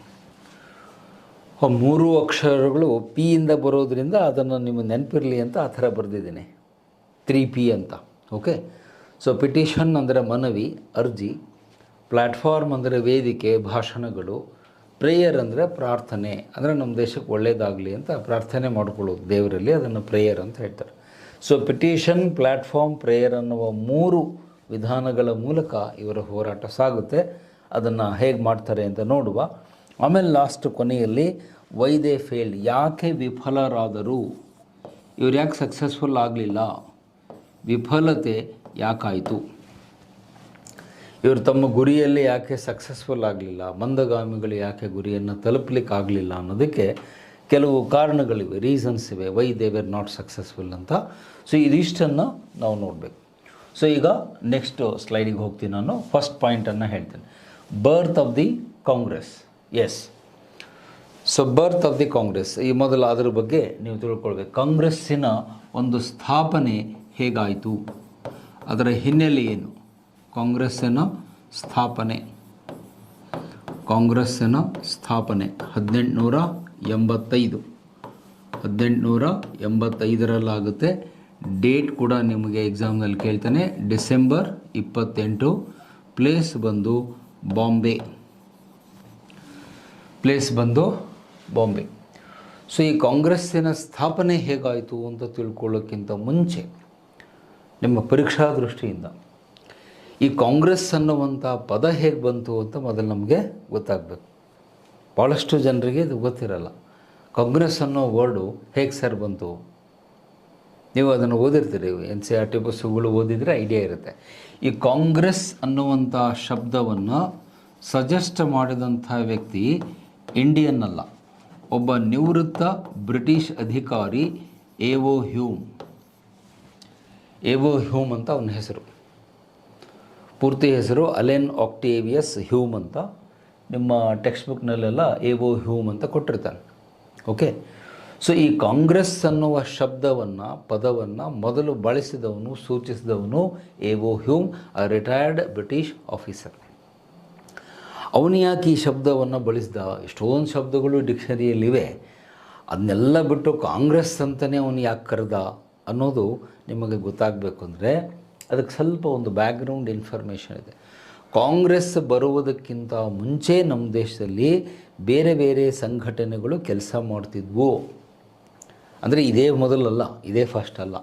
ಕಾಂಗ್ರೆಸ್ ಬರುವುದಕ್ಕಿಂತ ಮೊದಲೇ ಕೆಲವು ಸಂಸ್ಥೆಗಳು ಸಂಘಟನೆಗಳು ನಮ್ಮ ದೇಶದಲ್ಲಿ ಕೆಲಸ ಮಾಡ್ತಾಯಿದ್ವು. ಫಾರ್ ಎಕ್ಸಾಂಪಲ್ ಉದಾಹರಣೆ ಕೊಡೋದಾದರೆ, ಕಲ್ಕತ್ತಾದಲ್ಲಿ ಇಂಡಿಯನ್ ನ್ಯಾಷನಲ್ ಅಸೋಸಿಯೇಷನ್ ಅಂತ ಒಂದು ಸಂಸ್ಥೆ ಇತ್ತು. ಇಲ್ಲಿ ಕಲ್ಕತ್ತಾದಲ್ಲಿ ಇಂಡಿಯನ್ ನ್ಯಾಷನಲ್ ಅಸೋಸಿಯೇಷನ್ ಅಂತ ಕರಿತಾಯಿದ್ರು. ಅದು 1876ರಲ್ಲಿ ಅಸ್ತಿತ್ವಕ್ಕೆ ಬಂದಿತ್ತು. ಅದನ್ನು ಸ್ಟಾರ್ಟ್ ಮಾಡಿದವರು ಯಾರು ಅಂದರೆ SN ಬ್ಯಾನರ್ಜಿ, ಸುರೇಂದ್ರನಾಥ್ ಬ್ಯಾನರ್ಜಿ ಅನ್ನುವರು ಅದನ್ನು ಸ್ಟಾರ್ಟ್ ಮಾಡಿದರು. ಸೊ ಅದು 1876ಇಂದ ಆಲ್ರೆಡಿ ಕೆಲಸ ಮಾಡ್ತಾ ಇತ್ತು ಇಲ್ಲಿ ಕಲ್ಕತ್ತಾದಲ್ಲಿ. ಆನಂತರ 1882ಕ್ಕೆ 1882ಕ್ಕೆ ಮಡ್ರಾಸ್ ಮಹಾಜನ್ ಸಭಾ ಅಂತ ಮತ್ತೊಂದು ಸಂಸ್ಥೆ ಹುಟ್ಕೊಳ್ಳುತ್ತೆ. ಮಡ್ರಾಸ್ ಮಹಾಜನ್ ಸಭಾ ಅಂತ ಕರೀತಾರೆ. ಅದನ್ನು ಸ್ಟಾರ್ಟ್ ಮಾಡಿದ್ದು ಯಾರು ಅಂದರೆ ಜಿ ಸುಬ್ರಹ್ಮಣ್ಯ ಅಯ್ಯರ್, ನಮ್ಮ ಹಿಂದೂ ಪತ್ರಿಕೆಯ ಸ್ಥಾಪಕರು, founder of Hindu paper G Subrahmanyam Iyer ಅವರು ಮಡ್ರಾಸ್ ಮಹಾಜನ್ ಸಭಾ ಅಂಥೇಳಿ ಮಡ್ರಾಸಲ್ಲಿ ಒಂದು ಸಂಘ ಕಟ್ಟಿರ್ತಾರೆ. ಯಾವಾಗ? 1882. ಆಮೇಲೆ 1883ರಲ್ಲಿ ಬಾಂಬೆಯಲ್ಲಿ ಮತ್ತೊಂದು ಸಂಸ್ಥೆ ಅಸ್ತಿತ್ವಕ್ಕೆ ಬರುತ್ತೆ, 1883. ಅದರ ಹೆಸರು ಏನು ಅಂದರೆ Bombay presidency association. Bombay presidency association ಅಂತ ಕರೀತಾರೆ. ಅದನ್ನು ಸ್ಟಾರ್ಟ್ ಮಾಡಿದ್ದು ಯಾರು ಅಂದರೆ ಫಿರೋಜ್ ಶಾ ಮೆಹ್ತಾ ಮತ್ತು ದಿನ್ ಶಾ ವಾಚಾ ಅಂತ. ಫಿರೋಜ್ ಶಾ ಮೆಹ್ತಾ ಮತ್ತು ದಿನ್ ಶಾ ವಾಚಾ ಅನ್ನುವರು ಆ ಬಾಂಬೆ ಪ್ರೆಸಿಡೆನ್ಸಿ ಅಸೋಸಿಯೇಷನನ್ನು 1883ರಲ್ಲಿ ಮುಂಬೈಯಲ್ಲಿ ಸ್ಥಾಪನೆ ಮಾಡಿರ್ತಾರೆ. ಇನ್ನು 1884ರಲ್ಲಿ ಜಸ್ಟ್ ಒಂದು ವರ್ಷ ಮುಂಚೆ, ಕಾಂಗ್ರೆಸ್ ಬರುವುದಕ್ಕಿಂತ ಒಂದು ವರ್ಷ ಮುಂಚೆ 1884ರಲ್ಲಿ ಇದೇ ಎವೋ ಹ್ಯೂಮ್ ಇವನು ಒಂದು ಸಂಸ್ಥೆಯನ್ನು ಸ್ಟಾರ್ಟ್ ಮಾಡಿರ್ತಾನೆ. ಅದಕ್ಕೆ ಅವನು ಕೊಟ್ಟ ಹೆಸರೇನು? ಇಂಡಿಯನ್ ನ್ಯಾಷನಲ್ ಯೂನಿಯನ್ ಅಂತ ಅದಕ್ಕೆ ಹೆಸರು ಕೊಟ್ಟಿರ್ತಾನೆ. ಕಾಂಗ್ರೆಸ್ ಅಲ್ಲ, ಇಂಡಿಯನ್ ನ್ಯಾಷನಲ್ ಯೂನಿಯನ್ ಅಂತ ಒಂದು ಸಂಸ್ಥೆಯನ್ನು ಇವನು ಸ್ಟಾರ್ಟ್ ಮಾಡಿರ್ತಾನೆ ಕಲ್ಕತ್ತಾದಲ್ಲಿ. ಬಟ್ ಇದರ ವಿಶೇಷತೆ ಏನು ಅಂದರೆ ಇದರಲ್ಲೆಲ್ಲ ಮೆಂಬರ್ಸ್ಗಳು ಬ್ರಿಟಿಷರಿದ್ದರು, ಭಾರತೀಯರು ಯಾರೂ ಇರಲಿಲ್ಲ. ಓನ್ಲಿ ಬ್ರಿಟಿಷ್ ಮೆಂಬರ್ಸ್, ಇಂಡಿಯನ್ಸ್ ಯಾರೂ ಇರಲಿಲ್ಲ. ಯಾಕಂದರೆ ಅವನೇ ಒಬ್ಬ ನಿವೃತ್ತ ಅಧಿಕಾರಿ ಆಗಿರೋದ್ರಿಂದ ತನ್ನ ಜೊತೆಗಿದ್ದವ್ರನ್ನ ಒಂದಷ್ಟು ಮಂದಿನ ಸೇರಿಸ್ಕೊಂಡು ಅವನೊಂದು ಸಂಘ ಕಟ್ಕೊಂಡಿದ್ದ. ಅದಕ್ಕೆ ಇಂಡಿಯನ್ ನ್ಯಾಷನಲ್ ಯೂನಿಯನ್ ಅಂತ ತಾನೇ ಹೆಸರಿಟ್ಕೊಂಡಿದ್ದ. ಯಾರು? ಎವೋ ಹ್ಯೂಮ್. ಈಗೇನಾಗುತ್ತೆ, 1884ರಲ್ಲಿ ಒಂದು ಮುಖ್ಯವಾದ ಘಟನೆ ಕಲ್ಕತ್ತಾದಲ್ಲಿ ನಡೆಯುತ್ತೆ. ಅದನ್ನು ನಾವು ಏನಂತ ಕರಿತೀವಿ? ನ್ಯಾಷನಲ್ ಕಾನ್ಫರೆನ್ಸ್ ಅಂತ ಕರಿತೀವಿ. ಒಂದು ಸಮ್ಮೇಳನ ನಡೆಯುತ್ತೆ. ನ್ಯಾಷನಲ್ ಕಾನ್ಫರೆನ್ಸ್ ಅನ್ನುವಂಥ ಸಮ್ಮೇಳನ ಕಲ್ಕತ್ತಾದಲ್ಲಿ ನಡೆಯುತ್ತೆ. ಯಾವಾಗ? 1884ರಲ್ಲಿ. ಆರ್ಗನೈಸ್ ಮಾಡಿದ್ದು ಯಾರು ಅಂದರೆ SN ಬ್ಯಾನರ್ಜಿ, ಸುರೇಂದ್ರನಾಥ್ ಬ್ಯಾನರ್ಜಿಯವರು ಈ ಒಂದು ಸಮಾರಂಭವನ್ನು ಏರ್ಪಡಿಸ್ತಾರೆ. ಓಕೆ, ಪೆನ್ನು ಮೂರ್ತಾ ಇಲ್ಲ, ಒಂದು second. Okay, got it. So SN ಬ್ಯಾನರ್ಜಿಯವರು ಇದನ್ನು ಆರ್ಗನೈಸ್ ಮಾಡ್ತಾರೆ 1884ರಲ್ಲಿ. ನ್ಯಾಷನಲ್ ಕಾನ್ಫರೆನ್ಸ್ ಅಂತ ಅದನ್ನು ಕರೀತಾರೆ. ಕನ್ನಡದಲ್ಲಿ ರಾಷ್ಟ್ರೀಯ ಸಮ್ಮೇಳನ. ರಾಷ್ಟ್ರೀಯ ಸಮ್ಮೇಳನ ಕಲ್ಕತ್ತಾದಲ್ಲಿ ನಡೆಯುತ್ತೆ 1884ರಲ್ಲಿ. Organised by Surendranath Banerjee. ಇವರು ಕೂಡ ಒಬ್ಬ ಮಾಜಿ ICS ಅಧಿಕಾರಿ, ನಿವೃತ್ತ ICS ಅಧಿಕಾರಿ. He was a former ICS officer. Indian civil ಸರ್ವಿಸಲ್ಲಿ ಕೆಲಸ ಮಾಡಿ ರಿಸೈನ್ ಮಾಡಿ ಹೊರಗಡೆ ಬಂದು ಸ್ವಾತಂತ್ರ್ಯ ಚಳವಳಿಗೆ ಬಂದಂಥ ವ್ಯಕ್ತಿ Surendranath Banerjee, farmer ICS officer. So ಇವರು ಈ ಒಂದು ಸಮ್ಮೇಳನ ಮಾಡಿ ಆ ಸಮ್ಮೇಳನಕ್ಕೆ ಎಲ್ಲ ಲೀಡರ್ಸನ್ನು ಏನು ಮಾಡ್ತಾರೆ? ಇನ್ವೈಟ್ ಮಾಡ್ತಾರೆ. ಎಲ್ಲರನ್ನೂ ಕರೀತಾರೆ. ಈಗೇನು ಸಂಘಟನೆಗಳ ಹೆಸರು ಹೇಳಿದೆ ಆ ಎಲ್ಲ ಲೀಡರ್ಸನ್ನು ಕರೆದು ನಾವೆಲ್ಲರೂ ಸಂಘ ಕಟ್ಕೊಂಡು ಬೇರೆ ಬೇರೆ ಕೆಲಸ ಮಾಡೋದ್ರ ಬದಲು ನಮ್ಮ ಉದ್ದೇಶ ಒಂದೇ, ಭಾರತಕ್ಕೆ ಸ್ವಾತಂತ್ರ್ಯ ತಗೊಳ್ಬೇಕು ಅನ್ನುವ ಉದ್ದೇಶ ಇಟ್ಕೊಂಡು ನಾವು ವರ್ಕ್ ಮಾಡ್ತಾಯಿದ್ದೀವಿ. When the goal is same, why different organisations? ಗುರಿ ಒಂದೇ ಇದ್ದಾಗ ಬೇರೆ ಬೇರೆ ಸಂಸ್ಥೆಗಳು ಯಾಕೆ? ಎಲ್ಲರೂ ಸೇರಿ ಒಟ್ಟಾಗಿ ಕೆಲಸ ಮಾಡಿದರೆ ಇನ್ನೂ ಚೆನ್ನಾಗಿರುತ್ತೆ ಅನ್ನುವ ಒಂದು ಸಲಹೆಯನ್ನು SN ಬ್ಯಾನರ್ಜಿಯವರು ಕೊಡ್ತಾರೆ. ಆವಾಗ ಆ ಸಭೆಯಲ್ಲಿ ಯಾರು ಹಾಜರಿರ್ತಾರೆ ಅಂದರೆ ಈ ಮಹಾಶಯ ಹಾಜರಿರ್ತಾನೆ. ಇವನಿಗೂ ಇನ್ವಿಟೇಷನ್ ಹೋಗಿರುತ್ತೆ, ಎವೋ ಹ್ಯೂಮನ್ಗೆ ಇವನು ಕರೆದಿರ್ತಾರೆ. ಸೊ ಇವನು ಆ ಸಭೆಯಲ್ಲಿ ಏನು ಹೇಳ್ತಾನೆ? ಹೌದು, ಬ್ಯಾನರ್ಜಿ ಅವರು ಹೇಳ್ತಾ ಇರೋದು ಒಳ್ಳೆಯ ಐಡಿಯಾ ಇದು. ನಾವು ಒಂದು ಸಂಘ ಮಾಡಿದ್ದೀವಿ, ಎಲ್ಲರೂ ಬೇರೆ ಬೇರೆ ಮಾಡೋ ಬದಲು ಎಲ್ಲರೂ ಒಂದೇ ಸಂಘಟನೆ ಅಡಿಯಲ್ಲಿ ಕೆಲಸ ಮಾಡಿದರೆ ಹೆಚ್ಚು ಪರಿಣಾಮಕಾರಿಯಾಗುತ್ತೆ ಅಂಥೇಳಿ ಆವಾಗ ಎ.ಒ. ಹ್ಯೂಮನ ಬಾಯಿಂದ ಬಂದ ಶಬ್ದ ಏನು, ಕಾಂಗ್ರೆಸ್ ಅನ್ನೋ ಪದ ಅವ್ನು ಬಳಸ್ತಾರೆ. ಈಗ ಎಲ್ಲರೂ ಒಂದು ಕಡೆಗೆ ಬರಬೇಕು ಅಂದರೆ ನೀವು ಅದಕ್ಕೊಂದು ಹೆಸರು ಕೊಡಬೇಕಲ್ಲ. You to give the name for the baby ಅಂತೀವಿ. ಮಗು ಹುಟ್ಟಿದ ಮೇಲೆ ಅದಕ್ಕೆ ಹೆಸರು ಕೊಡಬೇಕು. ನೀವು ಬರೇ ಗುಂಡೆ ಅಂತ ಕರೆದೆ, ಪುಟ್ಟಿ ಅಂತ ಕರೆದೆ, ಜಟ್ಟಿ ಅಂತ ಕರೆದ್ರೆ ಹಂಗೆ ಮಾಡೋಕ್ಕಾಗಲ್ಲ. ನೀವು ಮನೇಲಿ ಕರ್ಕೊಳ್ಬೋದು, ಅಫಿಷಿಯಲ್ ಆಗಿ ಒಂದು ಹೆಸರು ಕೊಡಬೇಕಲ್ಲ. ಸೊ ಆ ಸಂಘಟನೆಗೆ ಏನು ಹೆಸರು ಕೊಡಬೇಕು ಅಂತ ಕೇಳಿದಾಗ ಎ.ಒ. ಹ್ಯೂಮ್ ಹೇಳ್ತಾನೆ, ಈ ಸಂಸ್ಥೆಗೆ ನಾವು ಕಾಂಗ್ರೆಸ್ ಅಂತ ಕರೆಯೋಣ ಅಂತ ಅವನ ಬಾಯಿಂದ ಬರುತ್ತೆ. ಅದಕ್ಕೆ ನಾವು ಇವನನ್ನು ಸ್ಥಾಪಕ ಅಂತ ಕರೆಯೋದು, ಬೇರೆ ಇನ್ನೇನಿಲ್ಲ. ಫೌಂಡರ್ ಅಂತ ಹೇಳಿ ಯಾಕೆ ನಾವು ಇವನಿಗೆ ಟೈಟಲ್ ಕೊಡ್ತೀವಿ ಅಂದರೆ ಅವನು ಬಳಸಿದ ಶಬ್ದ ಕಾಂಗ್ರೆಸ್ ಅಂತ ಕರಿಬೇಕು. ಹಾಗಾದರೆ ಕಾಂಗ್ರೆಸ್ ಅಂದರೆ ಏನು ಸರ್ ಅದರ ಮೀನಿಂಗು ಅಂತ ಹೇಳಿದರೆ, ಟು ಯುನೈಟ್, ಕಮ್ ಟುಗೆದರ್ ಅಂತ ಅರ್ಥ. ನೀವು ಆಕ್ಸ್ಫರ್ಡ್ ಡಿಕ್ಷನರಿ ತೆಗೆದು ನೋಡಿದರೆ ಗೊತ್ತಾಗುತ್ತೆ. ಕಾಂಗ್ರೆಸ್ ಅನ್ನೋ ಶಬ್ದದ ಅರ್ಥ ಏನು, to unite, to come together. ಇದು ಡಿಕ್ಷನರಿ ಮೀನಿಂಗು. ಒಗ್ಗೂಡು, ಒಂದೆಡೆ ಸೇರು ಅಂತ ಅರ್ಥ. ನೀವು ಆಕ್ಸ್ಫರ್ಡ್ ಡಿಕ್ಷನರಿ ತೆಗೆದು ನೋಡಿರಿ. ಕಾಂಗ್ರೆಸ್ ಅಂದರೆ ಶಬ್ದದ ಅರ್ಥ ಏನು, to unite, to come together. ಎಲ್ಲರೂ ಒಟ್ಟಿಗೆ ಬರ್ರಿ, ಎಲ್ಲರೂ ಒಂದು ಕಡೆಗೆ ಸೇರ್ರಿ, ಒಗ್ಗಟ್ಟಾಗ್ರಿ ಅಂತ ಅರ್ಥ.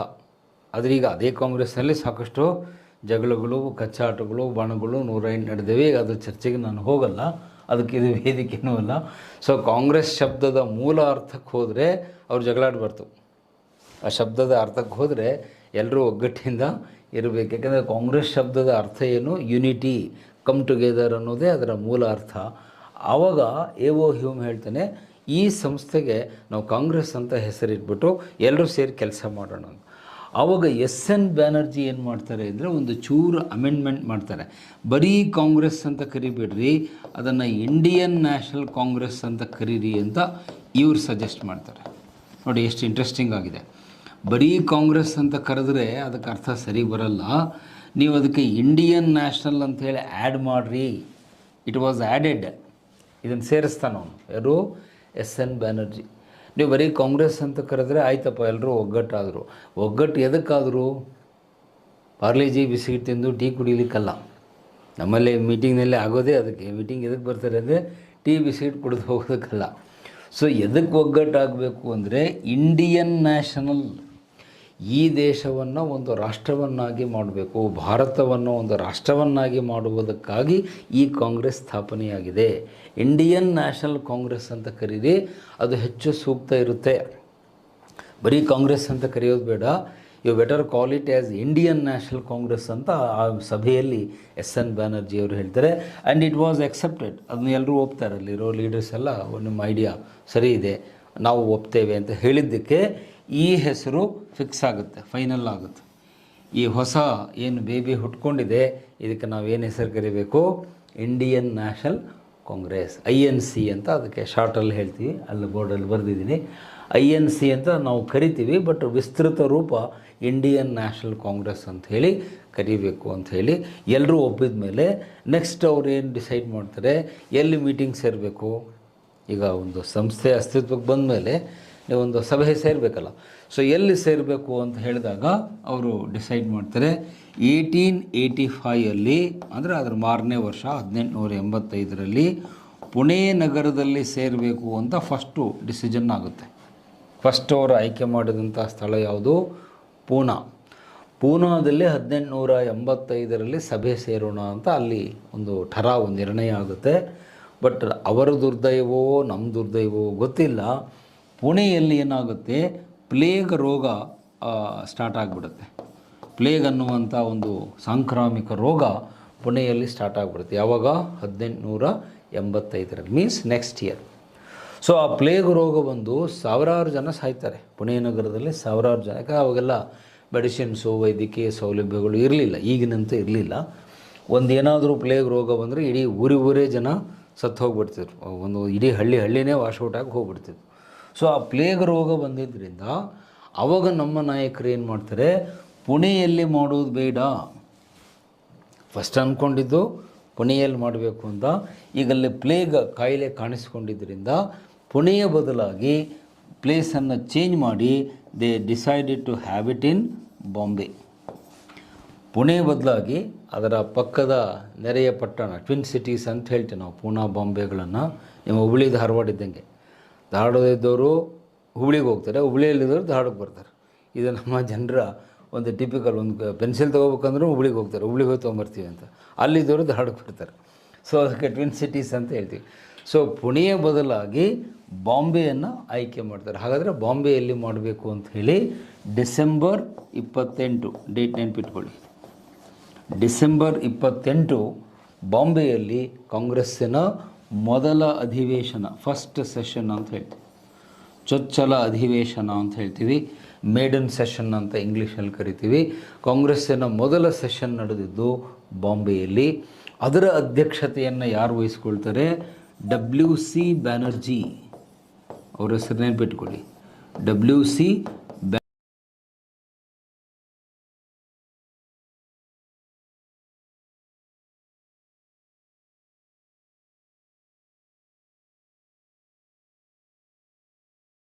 ಸೊ WC ಬ್ಯಾನರ್ಜಿ ಅವರು ಅಧ್ಯಕ್ಷತೆಯನ್ನು ವಹಿಸ್ತಾರೆ. ಅವರ ಪೂರ್ತಿ ಹೆಸರು ಏನು ಅಂದರೆ WC ಅಂದರೆ ಉಮೇಶ್ ಚಂದ್ರ ಬ್ಯಾನರ್ಜಿ. ಅವ್ರ ಹೆಸರು ನೋಟ್ ಮಾಡಿ. WC ಅಂದರೆ ಉಮೇಶ್ ಚಂದ್ರ ಬ್ಯಾನರ್ಜಿ, ಬಂಗಾಳದವರು. ಅವರು ಈ ಮೊದಲ ಅಧಿವೇಶನದ ಅಧ್ಯಕ್ಷತೆಯನ್ನು ವಹಿಸ್ತಾರೆ. ಮತ್ತು ಈ ಮೊದಲ ಅಧಿವೇಶನದಲ್ಲಿ 72 ಜನ ಪ್ರತಿನಿಧಿಗಳು ಅಲ್ಲಿದ್ದರು. ಅದು ನೆನ್ಪಿಟ್ಕೊಳ್ಳಿ. ಈ ಸಂಖ್ಯೆಯನ್ನು ಕೂಡ ನಿಮಗೆ ಎಕ್ಸಾಮ್ನಲ್ಲಿ ಕೇಳಿದ್ದಾನೆ. ಫಸ್ಟ್ ಸೆಷನ್ನಲ್ಲಿ ಎಷ್ಟು ಜನ ಬಂದಿದ್ದರು ಅಂತ ಎಕ್ಸಾಮ್ನಲ್ಲಿ KS ಕೇಳಿದ್ದಾನೆ. ರಿಮೆಂಬರ್ ದ ನಂಬರ್ 72 ಡೆಲಿಗೇಟ್ಸು ಆ ಮೊದಲ ಅಧಿವೇಶನದಲ್ಲಿ ಪಾಲ್ಗೊಳ್ತಾರೆ. ಅಧ್ಯಕ್ಷತೆಯನ್ನು WC ಬ್ಯಾನರ್ಜಿ ಅವರು ವಹಿಸ್ತಾರೆ. ನಡೆದಿದ್ದಲ್ಲಿ ಯಾವ ಸ್ಥಳದಲ್ಲಿ ನಡೀತು ಅಂತ ಕೇಳಿದರೆ, ಒಂದು ಕಾಲೇಜು, ಸಂಸ್ಕೃತ ವಿದ್ಯಾಲಯ, ಗೋಕುಲ್ ದಾಸ್ ತೇಜ್ಪಾಲ್ ಬಹದ್ದೂರ್ ಸಂಸ್ಕೃತ್ ಕಾಲೇಜ್ ಅಂತ ಈಗಲೂ ಇದೆ. ನೀವು ಮುಂಬೈಗೆ ಹೋದಾಗ ಅದನ್ನು ನೋಡ್ಬೋದು. ಗೋಕುಲ್ ದಾಸ್ ತೇಜ್ಪಾಲ್ ಬಹದ್ದೂರ್ ಸಂಸ್ಕೃತ ಮಹಾವಿದ್ಯಾಲಯದ ಕ್ಯಾಂಪಸ್ಸಲ್ಲಿ, ಅಂದರೆ ಕಾಲೇಜ್ ಕ್ಯಾಂಪಸ್ಸು, ನಾವು ಹೇಗೆ ಧಾರವಾಡದಲ್ಲಿ KCD ಕ್ಯಾಂಪಸ್ ಅಂತೀವಿ ಹಾಗೆ ಅದು ಒಂದು ಫೇಮಸ್ ಕಾಲೇಜು. ಆ ಕಾಲೇಜಿನ ಕ್ಯಾಂಪಸ್ಸಲ್ಲಿ ನಮ್ಮ ಮೊದಲ ಸಭೆ ನಡೆಯುತ್ತೆ. 72 ಜನ ಪ್ರತಿನಿಧಿಗಳು ಅದರಲ್ಲಿ ಪಾಲ್ಗೊಳ್ತಾರೆ. ಬಹುಶಃ ನೀವು ಯಾರು NCERT ಬುಕ್ ಓದಿರ್ತೀರೋ, ಈ 72 ಜನ ಕೂತ್ಕೊಂಡು ಒಂದು ಗ್ರೂಪ್ ಫೋಟೋ ತೆಗೆಸ್ಕೋತಾರೆ. ಬಹುಶಃ ನೀವು ನೋಡಿರ್ತೀರಿ NCERT ಟೆಕ್ಸ್ಟ್ ಬುಕ್ಕು ಅಥವಾ ಕ್ಲಾಸ್ ಬಿಟ್ಟ ಮೇಲೆ ನೋಡಿ, ಬ್ಲ್ಯಾಕ್ ಆ್ಯಂಡ್ ವೈಟ್ ಫೋಟೋ ಇದೆ, ಓಲ್ಡ್ ಫೋಟೋ ಇದೆ. ಆ ಒಂದೇ ಫ್ರೇಮಲ್ಲಿ 72 ಜನ ಟಾಪ್ ಲೀಡರ್ಸನ್ನು ನೀವು ನೋಡ್ಬೋದು. ಅದು ನಮ್ಮ ಭಾಗ್ಯ. ಅದರಲ್ಲಿ ದಾದಾಭಾಯಿ ನೌರೋಜಿ ಇದ್ದಾರೆ, ಗೋಖಲೆ ಇದ್ದಾರೆ, ಬ್ಯಾನರ್ಜಿ ಇದ್ದಾರೆ, ಎ.ಓ. ಹ್ಯೂಮ್ ಇದ್ದಾನೆ. ಎಲ್ಲ 72 ಜನ ಒಂದೇ ಫ್ರೇಮಲ್ಲಿ ನಮಗೆ ಐತಿಹಾಸಿಕವಾಗಿ ಸಿಕ್ಕಿದ್ದಾರೆ. ಆ ಫೋಟೋ ನೀವು ಯಾವತ್ತೂ ನೆನ್ಪಿಟ್ಕೋಬೇಕು. ಅಂದರೆ ಆ ಮೊದಲ ಅಧಿವೇಶನದಲ್ಲಿ ಯಾರ್ಯಾರಿದ್ರು ಎಲ್ಲರೂ ನಿಂತ್ಕೊಂಡು ಒಂದು ಸಾಮೂಹಿಕ ನೋಡಿ. ಆವಾಗಿನ್ನೂ ಸೆಲ್ಫಿ ಹುಚ್ಚಿರಲಿಲ್ಲ. ಬಹುಶಃ ಅವಾಗೇನೋ ಸೆಲ್ಫಿ ಇದ್ದರೆ ಒಬ್ಬೊಬ್ರದ್ದೇ ಫೋಟೋ ನೋಡಬೇಕಾಗಿತ್ತು. ಥ್ಯಾಂಕ್ ಗಾಡ್ ಅವಾಗೇನೋ ಸೆಲ್ಫಿ ಇರಲಿಲ್ಲ. ಒಂದೇ ಫ್ರೇಮಲ್ಲಿ 72 ಜನ ಟಾಪ್ VIPಸ್ಗಳು ಆ ಫೋಟೋ ತೆಗೆಸ್ಕೊಳ್ತಾರೆ. ಆ ಬ್ಲ್ಯಾಕ್ ಆ್ಯಂಡ್ ವೈಟ್ ಫೋಟೋ ನಿಮ್ಮ NCERT ಬುಕ್ಕಲ್ಲಿ ನೀವು ಆಮೇಲೆ ಕ್ಲಾಸ್ ಬಿಟ್ಟ ಮೇಲೆ ನೋಡಿ. ಸೊ ಹೀಗೆ ಕಾಂಗ್ರೆಸ್ಸಿನ ಸ್ಥಾಪನೆ ಹೇಗಾಯಿತು ಅಂತ ಕೇಳಿದರೆ ಎಲ್ಲ ವಿವರಗಳು ನಿಮಗೆ ಗೊತ್ತಿರಬೇಕು. ಈ ಥರ ಆ ಒಂದು ಕಾಂಗ್ರೆಸ್ ಅನ್ನುವ ಸಂಘಟನೆ, ಇಂಡಿಯನ್ ನ್ಯಾಷನಲ್ ಕಾಂಗ್ರೆಸ್ 85ರಲ್ಲಿ ಸ್ಥಾಪನೆಯಾಯಿತು. ಇನ್ನು ಅಲ್ಲಿ ಇನ್ನೊಂದು ಲಾಸ್ಟ್ ಪಾಯಿಂಟ್ ನಿಮಗೆ ಕೊಡಬೇಕು. ಕಾಂಗ್ರೆಸ್ ಸ್ಥಾಪನೆ ಆದಾಗ ವೈಸ್ರಾಯ್ ಯಾರಿದ್ರು ಅಂತ ಕೇಳಿದ್ದಾನೆ ಎಕ್ಸಾಮ್ನಲ್ಲಿ. ಸೊ ಆ ವೈಸ್ರಾಯ್ ಹೆಸರು ಕೂಡ ನೀವು ನೆನ್ಪಿಟ್ಕೋಬೇಕು ಎಕ್ಸಾಮ್ ದೃಷ್ಟಿಯಿಂದ. ಲಾರ್ಡ್ ಡಫರಿನ್ ಅನ್ನುವರು ವೈಸ್ರಾಯ್ ಇದ್ದರು. Lord Dufferin was viceroy. Congress ಸ್ಥಾಪನೆಯಾದಾಗ ವೈಸ್ರಾಯ್ ಯಾರಿದ್ರು ಅಂತ ಕೇಳ್ತಾರೆ. ಅವ್ರ ಹೆಸರು ನಿಮಗೆ ಗೊತ್ತಿರಬೇಕು. ಯಾಕೆ, ಇದಕ್ಕಿಂತ 1 ವರ್ಷ ಮುಂಚೆ ಯಾರಿದ್ರು? ಲಾರ್ಡ್ ರಿಪ್ಪನ್ ಇದ್ದ. ಅವನ ಬಗ್ಗೆ ಹಿಂದಿನ ಕ್ಲಾಸಲ್ಲಿ ಹೇಳಿದೆ ನಾನು. ಲಾರ್ಡ್ ರಿಪ್ಪನ್ ರೆಸಿಗ್ನೇಷನ್ ಕೊಟ್ಟ, ರಾಜೀನಾಮೆ ಕೊಟ್ಟ. ಇಲ್ಬರ್ಟ್ ಬಿಲ್ ವಿವಾದದಲ್ಲಿ ರಾಜೀನಾಮೆ ಕೊಟ್ಟು ಹೋದ ಅಂತ ಮೊನ್ನೆ ಹೇಳಿದ್ದೆ. ಸೊ ಅವನು ರಾಜೀನಾಮೆ ಕೊಟ್ಟ ಮೇಲೆ ರಿಪ್ಪನ್ ಆದ ನಂತರ ಬಂದಂಥ ನೆಕ್ಸ್ಟ್ ವೈಸ್ರಾಯ್ ಯಾರು ಅಂದರೆ ಲಾರ್ಡ್ ಡಫರಿನ್. ಅವನ ಕಾಲದಲ್ಲಿ ಕಾಂಗ್ರೆಸ್ಸು ಸ್ಥಾಪನೆಯಾಗುತ್ತೆ. ಅಂದರೆ ಕಾಂಗ್ರೆಸ್ ಸ್ಥಾಪನೆಯಾದಾಗ ನಮ್ಮ ದೇಶವನ್ನು ಯಾರು ಆಳ್ತಿದ್ರು ಅಂತ ಹೇಳಿದರೆ ನೀವು ಆ ಹೆಸರು ನೆನ್ಪಿಟ್ಕೋಬೇಕು. ಲಾರ್ಡ್ ಡಫರಿನ್ ಅನ್ನೋರು ವೈಸ್ರಾಯ್ ಆಗಿದ್ದರು. ಅವರ ಕಾಲದಲ್ಲಿ ಕಾಂಗ್ರೆಸ್ ಸ್ಥಾಪನೆ ಆಯಿತು ಅಂತ. ಸೊ ಇದು ಆ ಕಾಂಗ್ರೆಸ್ ಸ್ಥಾಪನೆಯ ಬಗ್ಗೆ ನಿಮಗೆ ಗೊತ್ತಿರಬೇಕಾದ ಅತಿ ಮುಖ್ಯವಾದ ಮಾಹಿತಿ. ಸೊ ಈಗ ನೆಕ್ಸ್ಟು ಪಾಯಿಂಟಿಗೆ ನಾನು ಹೋಗ್ತೇನೆ. Will go to the next point, important leaders. ಈ ಮಂದಗಾಮಿಗಳು ಅಂತ ಹೇಳಿದ ತಕ್ಷಣ ಅಲ್ಲಿ ಯಾರ್ಯಾರು ಲೀಡರ್ಸ್ ಇದ್ದರು ಅನ್ನೋದು ನಮಗೆ ಗೊತ್ತಿರಬೇಕು. ಭಾಳಷ್ಟು ವಿದ್ಯಾರ್ಥಿಗಳಿಗೆ ಆ ಲೀಡರ್ಗಳ ಹೆಸರೇ ಗೊತ್ತಿರಲ್ಲ. ಮಂದಗಾಮಿಗಳ ನಾಯಕರು ಒಂದು ದೊಡ್ಡ ಲಿಸ್ಟ್ ಇದೆ, ಅದನ್ನು ಈಗ ನಾನು ಬೋರ್ಡ್ ಮೇಲೆ ಬರಿತೀನಿ. ಅವರೆಲ್ಲ ಹೆಸರುಗಳನ್ನು ನೀವು ನೆನಪಿಟ್ಕೋಬೇಕು. ಎಕ್ಸಾಮ್ನಲ್ಲಿ ನಿಮಗೆ ಪ್ರಶ್ನೆ ಇವರ ಮೇಲೇ ಬರುತ್ತೆ, ಇವ್ರನ್ನ ಬಿಟ್ಟು ಮತ್ತು ಬೇರೆ ಹೆಸರುಗಳನ್ನು ಕೇಳಲ್ಲ. ಬಟ್ ನೀವೇನು ಹೇಳಬಾರ್ದು, ಸರ್ ಮತ್ತು ಇದರಲ್ಲಿ ಯಾರು ಬರ್ತಾರೆ ಸರ್ ಅಂತ ಕೇಳಬಾರ್ದು. ಅದನ್ನ ಹೇಳೋಕ್ಕಾಗಲ್ಲ, ಅದನ್ನು ಯಾವ ಮೇಷ್ಟ್ರು ಹೇಳಲಿಕ್ಕಾಗಲ್ಲ. ಆ ಲಿಸ್ಟ್ ಕೊಡ್ತೇನೆ, ಅಷ್ಟೋ ಜನರನ್ನು ಓದ್ಕೊಂಡಿರಿ, ಅದರಲ್ಲಿ ಯಾರಾದರೂ ಒಬ್ಬರು ನಿಮಗೆ ಎಕ್ಸಾಮಿಗೆ ಬರ್ತಾರೆ. ಸೊ ಈ ಮಂದಗಾಮಿ ನಾಯಕರು ಯಾರು ಅನ್ನುವುದರ ಒಂದು ಲಿಸ್ಟ್ ಈಗ ನಾನು ಬೋರ್ಡ್ ಮೇಲೆ ಬರಿತೇನೆ. You just note it down. ಆ ಲಿಸ್ಟ್ ಆಫ್ ಲೀಡರ್ಸನ್ನು ಈಗ ಬರಿತಾ ಹೋಗ್ತೀನಿ. ಸೀರಿಯಲ್ಲಾಗಿ ಅವ್ರ ನಂಬರ್ಗಳನ್ನು ನೋಟ್ ಮಾಡ್ತಾ ಹೋಗಿ. ಫಸ್ಟ್ ವ್ಯಕ್ತಿ ಯಾರು ಅಂದರೆ ನಿಮ್ಮ ದಾದಾಭಾಯ್ ನವರೋಜಿ. ಸೀರಿಯಲ್ ಆರ್ಡ್ರಲ್ಲಿ ಹೋಗೋದಾದರೆ ದಾದಾಭಾಯ್ ನವರೋಜಿ. ಸೊ ದಾದಾಭಾಯ್ ನವರೋಜಿಯವರು ಮೊದಲ ಹೆಸರು. ಈ ಸೀನಿಯರ್ ಮೋಸ್ಟ್. ಕಾರಣ ಇಷ್ಟೇ, ಅವ್ರಿಗೊಂದು ಟೈಟಲ್ ಇದೆ, grand old man of India. Grand old man of India ಅಂತ ಅವರಿಗೆ ಬರೆದಿದೆ. ಭಾರತದ ವೃದ್ಧ ಪಿತಾಮಹ ಅಂತ ಅವರನ್ನು ಕರೆಯಲಾಗುತ್ತೆ. ಬಿಕಾಸ್ ಆಫ್ ಏಜ್, ಅವರ ಒಂದು ಏಜ್ ಫ್ಯಾಕ್ಟರಿಂದ ಮತ್ತು ಅವರ ಅನುಭವ, ಬರೀ ವಯಸ್ಸು ಒಂದೇ ಅಲ್ಲ, ಅನುಭವ ಜ್ಞಾನ ಎಲ್ಲದರಿಂದನೂ ಕೂಡ ಅವರು ಹಿರಿಯರಾಗಿದ್ದರು. ವಯೋವೃದ್ಧರು ಮತ್ತು ಜ್ಞಾನವೃದ್ಧರು ಅಂತ ಹೇಳ್ತೀವಿ. ಸೊ ದಾದಾಭಾಯ್ ನವರೋಜಿ ಅವರು ನಮ್ಮ ದೇಶದ ವೃದ್ಧ ಪಿತಾಮಹ. ಅವರು ಈ ಪಟ್ಟಿಯಲ್ಲಿ ಮೊದಲಿಗರು. ಅಂದರೆ ನೀವು ಹೆಸರು ಎಕ್ಸಾಮ್ನಲ್ಲೂ ಕೂಡ ಬರೀಬೇಕಾದಾಗ ಫಸ್ಟ್ ಹೆಸರು ದಾದಾಭಾಯ್ ನವರೋಜಿ ಅವ್ರದ್ದು ಬರೀರಿ, ಆಮೇಲೆ ಉಳಿದವ್ರ ಹೆಸರು ಬರೀರಿ. ನಮ್ಮ ಹುಡುಗರು ಏನು ಮಾಡ್ತಾರೆ, ಅವ್ರಿಗೆ ಯಾವ್ದು ನೆನಪಾಗುತ್ತೋ ಅವ್ರ ಹೆಸರು ಮೊದಲು ಬರ್ಬಿಡ್ತಾರೆ. ಸರ್ ಫಸ್ಟ್ ನೆನಪಾಯಿತು ಬರ್ಬಿಟ್ಟೆ ಅಂತ ಹಂಗೆ ಮಾಡಿಬಿಡಿ. ಫಸ್ಟ್ ಇವ್ರ ಹೆಸರೇ ಬರೀರಿ. ಅದಾದಮೇಲೆ ಸೀರಿಯಲ್ ನಂಬರ್ 2 ಯಾರು ಅಂದರೆ ಗೋಪಾಲಕೃಷ್ಣ ಗೋಖಲೆ. ಗೋಪಾಲಕೃಷ್ಣ ಗೋಖಲೆ.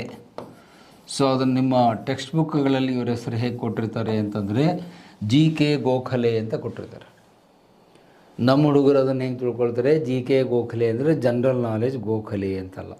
ಜನರಲ್ ನಾಲೆಜ್ ಬೇಕಾಗಿರೋದು ನಿಮಗೆ, ಗೋಖಲೆ ಅವರಿಗಲ್ಲ. ಎಕ್ಸಾಮ್ ಬರೆಯೋರು ನೀವು, GK ನಿಮಗೆ ಬೇಕು. ಸೊ GK ಗೋಖಲೆ ಅಂದರೆ ಗೋಪಾಲಕೃಷ್ಣ ಗೋಖಲೆ ಅಂತ ಅರ್ಥ. ಇವರ ವಿಶೇಷತೆ ಏನು ಅಂದರೆ ಇವರು ಗಾಂಧೀಜಿಯವರ ಗುರು. ಇದು ಅವರ ವಿಶಿಷ್ಟತೆ. The guru of Gandhiji. ಗಾಂಧೀಜಿಯ ಗುರು ಮತ್ತು ಮಾರ್ಗದರ್ಶಕ ಅಂತ ಹೇಳ್ತೀವಿ. ಈ ಮಾತನ್ನು ಸ್ವತಃ ಗಾಂಧೀಜಿಯವರೇ ಹೇಳ್ತಾರೆ. ನನ್ನ ರಾಜಕೀಯ ಗುರು ಯಾರು ಅಂತ ಹೇಳಿದ್ರೆ ಗೋಖಲೆ ಅಂತ ಹೇಳ್ತಾರೆ. ಹಿ ಈಸ್ ಮೈ ಪೊಲಿಟಿಕಲ್ ಗುರು. ಆ ಗೋಖಲೆಯವರ ಮಾರ್ಗದರ್ಶನನೇ ಗಾಂಧೀಜಿಯವರು ಮಹಾತ್ಮರಾಗಿದ್ದು. ಬಹುಶಃ ಇವರ ಮಾರ್ಗದರ್ಶನ ಇರದೆ ಹೋಗಿದರೆ ಗಾಂಧೀಜಿಯವರು ಒಬ್ಬ ಲಾಯರ್ ಆಗಿ, ಒಬ್ಬ ಅಡ್ವೊಕೇಟ್ ಆಗಿ ಅವ್ರ ಜೀವನ ಕಳೆದು ಬಿಡ್ತಿದ್ರು. ಬಹುಶಃ ನಾವು ಯಾರೋ ಕ್ಲಾಸ್ ರೂಮ್ನಲ್ಲಿ ಅವ್ರಿಗೆ ಈ ಥರ ಚರ್ಚೆ ಮಾಡ್ತಿರ್ಲಿಲ್ಲ. ಸೊ ಅದನ್ನಲ್ಲಿ ಕೊಟೇಶನಲ್ಲಿ ಒಬ್ಬರು ಭಾಳ ಚೆನ್ನಾಗಿ ಹೇಳ್ತಾರೆ, R.C. ಮುಜುಮ್ದಾರ್ ಅವರು. ಏನಂತ, had there been no Gokhale there would have been no Gandhi.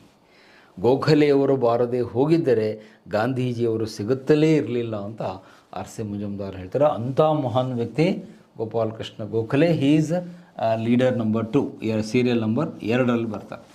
Next ಬರುವಂಥ ವ್ಯಕ್ತಿಯ ಬಗ್ಗೆ ನಾನು ಈಗ ಸ್ವಲ್ಪ ಹೊತ್ತಿನ ಮುಂಚೆ ಹೇಳಿದೆ, ಈಗ ಅಲ್ಲಿ ನೋಟ್ ಮಾಡಿಕೊಳ್ಳಿ. SN ಬ್ಯಾನರ್ಜಿ. ಸುರೇಂದ್ರನಾಥ್ ಬ್ಯಾನರ್ಜಿ ನಿವೃತ್ತ ICS ಅಧಿಕಾರಿ. ಅವರು ICS ಅಧಿಕಾರಿಯಾಗಿ ಸೇವೆ ಸಲ್ಲಿಸಿ ಆಮೇಲೆ ಅಲ್ಲಿ ಅಧಿಕಾರ ಬೇಡ ಅಂತ ಹೊರಗಡೆ ಬಂದಂಥ ವ್ಯಕ್ತಿ. SN ಬ್ಯಾನರ್ಜಿ ICS ಮಾಜಿ ICS ಅಧಿಕಾರಿಯಾಗಿದ್ದವರು, ಆಮೇಲೆ ಸ್ವಾತಂತ್ರ್ಯ ಚಳವಳಿಗೆ ಬಂದವರು. ಇದು 3ನೇ ವ್ಯಕ್ತಿ. 4ನೇ ವ್ಯಕ್ತಿ ಆಗಿನ ಕಾಲದಲ್ಲಿ ಎಕನಾಮಿಸ್ಟ್ ಅಂತ ಫೇಮಸ್ ಆಗಿದ್ದರು, R.C. ದತ್ ಅಂತ. ಬುಕ್ಕಲ್ಲಿ R.C. ದತ್ ಅಂತ ಇರುತ್ತೆ. ರಮೇಶ್ ಚಂದ್ರ ದತ್ ಅಂತ ನೋಟ್ ಮಾಡ್ಕೊಳ್ಳಿ. ಆಗಿನ ಕಾಲದಲ್ಲಿ ಬಹಳ ಪ್ರಸಿದ್ಧರಾದಂತಹ ಅರ್ಥಶಾಸ್ತ್ರಜ್ಞರು, ಎಕನಾಮಿಸ್ಟ್ ಅವರು, ಅರ್ಥಶಾಸ್ತ್ರಜ್ಞರು. ಇನ್ಫ್ಯಾಕ್ಟ್ ಅವರೊಂದು ಪುಸ್ತಕ ಕೂಡ ಬರೆದಿದ್ದಾರೆ. ಆ ಪುಸ್ತಕದ ಹೆಸರನ್ನು ಇಲ್ಲೇ ಬೋರ್ಡ್ ಮೇಲೆ ಬರಿತೀನಿ. ಎಕನಾಮಿಕ್ ಹಿಸ್ಟ್ರಿ ಆಫ್ ಇಂಡಿಯಾ ಅನ್ನುವ ಪುಸ್ತಕವನ್ನು ಅವರು ಬರೆದಿದ್ದಾರೆ. Economic history of India. ಇದನ್ನು ಎಕ್ಸಾಮ್ ದೃಷ್ಟಿಯಿಂದ ನೆನಪಿಟ್ಕೊಳ್ಳಿ. ಎಕನಾಮಿಕ್ ಹಿಸ್ಟ್ರಿ ಆಫ್ ಇಂಡಿಯಾ ಅನ್ನುವ ಗ್ರಂಥ ಬರೀತಾರೆ. ಆಗಿನ ಕಾಲದಲ್ಲಿ ಪ್ರಸಿದ್ಧ ಅರ್ಥಶಾಸ್ತ್ರಜ್ಞರು, ಫೇಮಸ್ ಎಕನಾಮಿಸ್ಟ್. ಅವರ ಹೆಸರು ಡಾಕ್ಟರ್ R.C. ದತ್. ರಮೇಶ್ ಚಂದ್ರ ದತ್ ಅಂತ, ಪೂರ್ತಿ ಹೆಸರು RC ದತ್ ಅಂತ ನೆನಪಿಟ್ಕೊಳ್ಳಿ. ಅವರು ಕೂಡ ಮಂದಗಾಮಿ ನಾಯಕರಲ್ಲಿ ಬರ್ತಾರೆ. ನೆಕ್ಸ್ಟ್ ಬರುವಂಥ ವ್ಯಕ್ತಿ ಅಂದರೆ ಬಹದ್ದೂರುದ್ದೀನ್ ತ್ಯಾಬ್ಜಿ. ಬಹದ್ದೂರುದ್ದೀನ್ ತ್ಯಾಬ್ಜಿ ನೋಡಿ, ಹೆಸರುಗಳನ್ನೆಲ್ಲ ಸರಿಯಾಗಿ ಬರ್ಕೊಳ್ಳಿ. ಎಕ್ಸಾಮಿಗೆ ಅವ್ರ ಬಗ್ಗೆ ಕ್ವಶನ್ ಬರುತ್ತೆ, ಸೊ ಕೇರ್ಫುಲ್ಲಾಗಿ ಬರ್ಕೊಳ್ಳಿ. ಬಹದ್ದೂರುದ್ದೀನ್ ತ್ಯಾಬ್ಜಿ. ಕೆಲವು ಪುಸ್ತಕಗಳಲ್ಲಿ ಬದರುದ್ದೀನ್ ಅಂತ ಕೊಟ್ಟಿರ್ತಾರೆ, ಎಲ್ಲ ಒಂದೇ, ದು ಅವೆಲ್ಲ ಕನ್ನಡದಲ್ಲಿ ವ್ಯತ್ಯಾಸ ಆಗುತ್ತೆ. ಸೊ ಬದರುದ್ದೀನ್ ತ್ಯಾಬ್ಜಿ ಅಂದರೂ ಒಂದೇ, ಬಹದ್ದೂರುದ್ದೀನ್ ತ್ಯಾಬ್ಜಿ ಅಂದರೂ ಒಂದೇ. ಸೊ ಇವರ ವಿಶಿಷ್ಟತೆ ಏನು ಅಂದರೆ, ಮೊದಲ ಉರ್ದು ಪತ್ರಿಕೆಯನ್ನು ಸ್ಟಾರ್ಟ್ ಮಾಡಿದವರು. ಅಲ್ ಹಿಲಾಲ್ ಅನ್ನುವ ಉರ್ದು ಪತ್ರಿಕೆಯನ್ನು ಸ್ಟಾರ್ಟ್ ಮಾಡಿದ ಮಹಾನ್ ವ್ಯಕ್ತಿಯವರು. ಅಲ್ ಹಿಲಾಲ್ ಎನ್ನುವ ಉರ್ದು ಪತ್ರಿಕೆಯನ್ನು ಸ್ಟಾರ್ಟ್ ಮಾಡ್ತಾರೆ. ಮತ್ತು ಅಂದಿನ ಇಸ್ಲಾಂ ಸಮುದಾಯದಲ್ಲಿ ಇವರು ಪ್ರಗತಿಪರ ನಾಯಕರು. ಪ್ರಗತಿಪರ ಅಂದರೆ ಗೊತ್ತಲ್ಲ, ಒಂದು ಪ್ರಜಾಸತ್ತಾತ್ಮಕ ವಿಚಾರಗಳನ್ನು ಇಟ್ಕೊಂಡವರನ್ನು ಪ್ರಗತಿಶೀಲರು ಅಂತ ಹೇಳ್ತೀವಿ. ರಿಫಾರ್ಮಿಸ್ಟ್, ಪ್ರೋಗ್ರೆಸಿವ್ ಲೀಡರ್ ಅಂತ ಹೇಳ್ತೀವಿ. ಇಸ್ಲಾಂ ಧರ್ಮದಲ್ಲಿ ಸುಧಾರಣೆಯನ್ನು ಮಾಡಬೇಕು ಅಂತ ಹೊರಟ ಮೊದಲ ವ್ಯಕ್ತಿ ಬಹದ್ದೂರುದ್ದೀನ್ ತ್ಯಾಬ್ಜಿ. ಅಲ್ ಹಿಲಾಲ್ ಅನ್ನುವ ಉರ್ದು ಪತ್ರಿಕೆಯನ್ನು ಸ್ಟಾರ್ಟ್ ಮಾಡಿ ಅದರ ಸಂಪಾದಕರಾಗಿ ಅವರು ಕೆಲಸ ಮಾಡ್ತಾಯಿದ್ರು. ಆಗಿನ ಕಾಲದಲ್ಲಿ ಇಸ್ಲಾಂ ಧರ್ಮವನ್ನು ಇಂಪ್ರೂವೈಸ್ ಮಾಡಲಿಕ್ಕೆ, ಅದರಲ್ಲಿ ವೈಚಾರಿಕತೆಯನ್ನು ತರೋದಕ್ಕೆ, ವಿಶೇಷವಾಗಿ ಮುಸ್ಲಿಂ ಮಹಿಳೆಯರಿಗೆ ಸಮಾನತೆಯನ್ನು ಕೊಡಲಿಕ್ಕೆ ಹೋರಾಟ ಮಾಡಿದ ಮೊದಲ ವ್ಯಕ್ತಿ ಬಹದ್ದೂರುದ್ದೀನ್ ತ್ಯಾಬ್ಜಿ. ಅವರು ಕೂಡ ಈ ಮಂದಗಾಮಿ ನಾಯಕರ ಪಟ್ಟಿಯಲ್ಲಿ ಬರ್ತಾರೆ. ಇನ್ನು ಇನ್ನೊಬ್ಬ ಅತಿ ಮುಖ್ಯವಾದ ವ್ಯಕ್ತಿಯ ಬಗ್ಗೆ ಇಲ್ಲಿ ನಾನು ಗಮನಕ್ಕೆ ತರಬೇಕು, ಅದನ್ನು ಎಕ್ಸಾಮ್ ದೃಷ್ಟಿಯಿಂದ ಹೇಳ್ತಾ ಇದ್ದೀನಿ.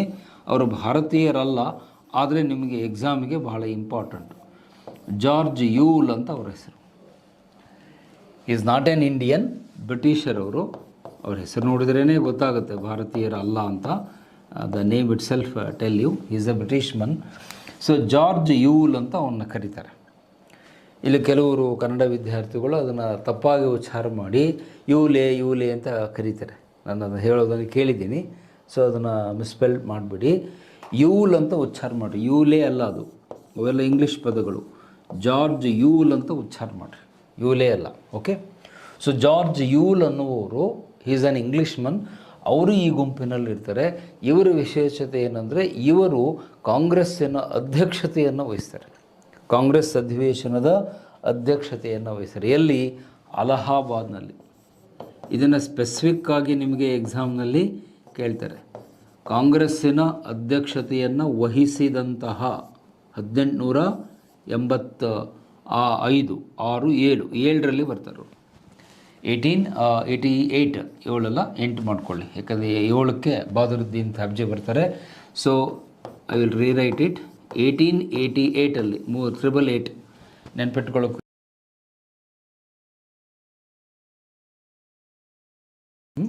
ಸೊ ಜಾರ್ಜ್ ಯೂಲ್ ಅವರು ಅಲಹಾಬಾದ್ನಲ್ಲಿ ನಡೆದಂತಹ ಕಾಂಗ್ರೆಸ್ಸಿನ ಅಧಿವೇಶನದ ಅಧ್ಯಕ್ಷತೆಯನ್ನು ಕ್ರಿಸ್ತಶಕ ಅಂತ ಬಿಡಿ 1888 ವಹಿಸ್ಕೊಳ್ತಾರೆ.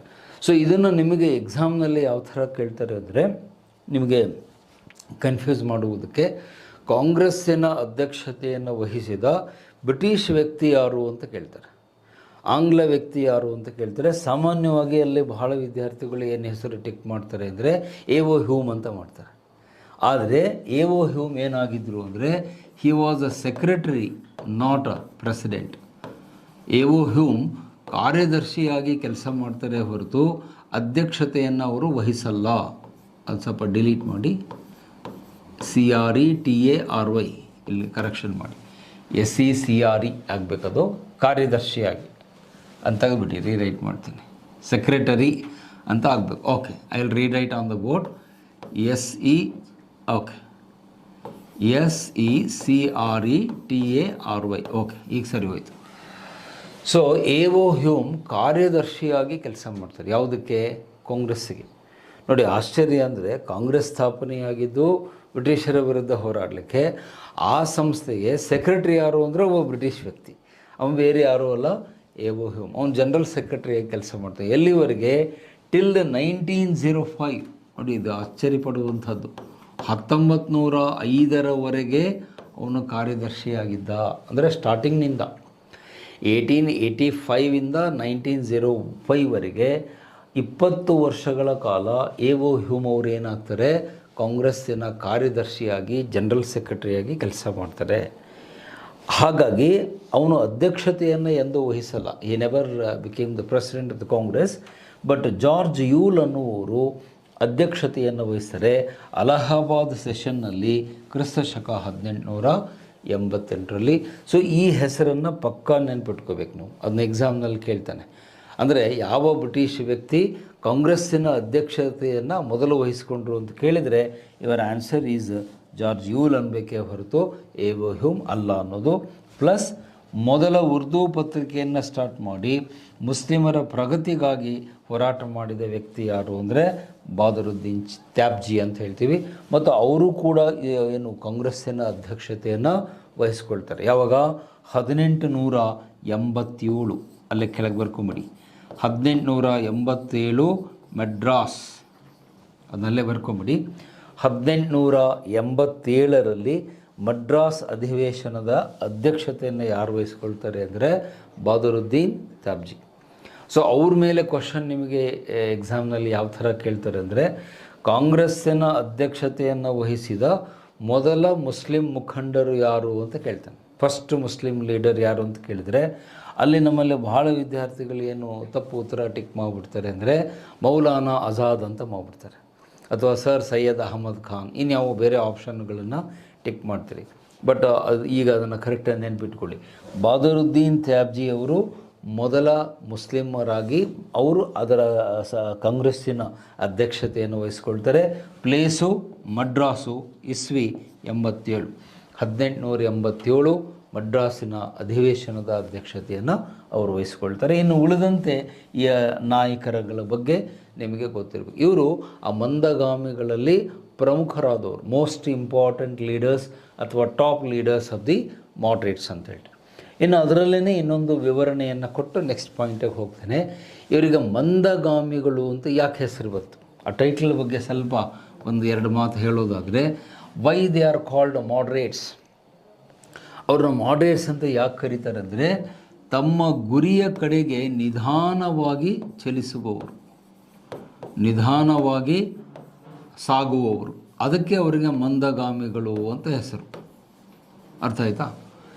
ಇಲ್ಲಿ ಗುರಿ ಏನು? ಸ್ವರಾಜ್ಯ, ಇಂಡಿಪೆಂಡೆನ್ಸ್. ಗುರಿಯ ಕಡೆಗೆ ನಿಧಾನವಾಗಿ ಚಲಿಸುವವರು. They are called moderates because they are moving towards the goal in a slow way, in a slow pace. Gradual ಆಗಿ ನಿಧಾನವಾಗಿ ಗುರಿಯ ಕಡೆಗೆ ಹೋಗುವವರು. ಕನ್ನಡ ಮೀಡಿಯಮ್ದವ್ರಿಗೆ ಬಹಳ ಬೇಗ ಅರ್ಥ ಆಗುತ್ತೆ. ಮಂದ ಅಂದರೆ ನಿಧಾನ ಅಂತ ಅರ್ಥ. ಮಂದ ಅಂದರೆ ನಿಧಾನ. ಗಮಿಸು ಅಂದರೆ ಚಲಿಸು. ನಿಮಗೆ ಕನ್ನಡ ವ್ಯಾಕರಣದಲ್ಲಿ ಸರ್ ಹೇಳಿರ್ತಾರೆ, ಗಮಿಸು ಅಂದರೆ ಚಲಿಸು, ಮಂದ ಅಂದರೆ ನಿಧಾನ. ಗುರಿಯ ಕಡೆಗೆ ನಿಧಾನವಾಗಿ ಯಾರು ಚಲಿಸ್ತಾರೋ ಅವರಿಗೆಲ್ಲ ಮಂದಗಾಮಿಗಳು ಅಂತ ಹೇಳ್ತೀವಿ.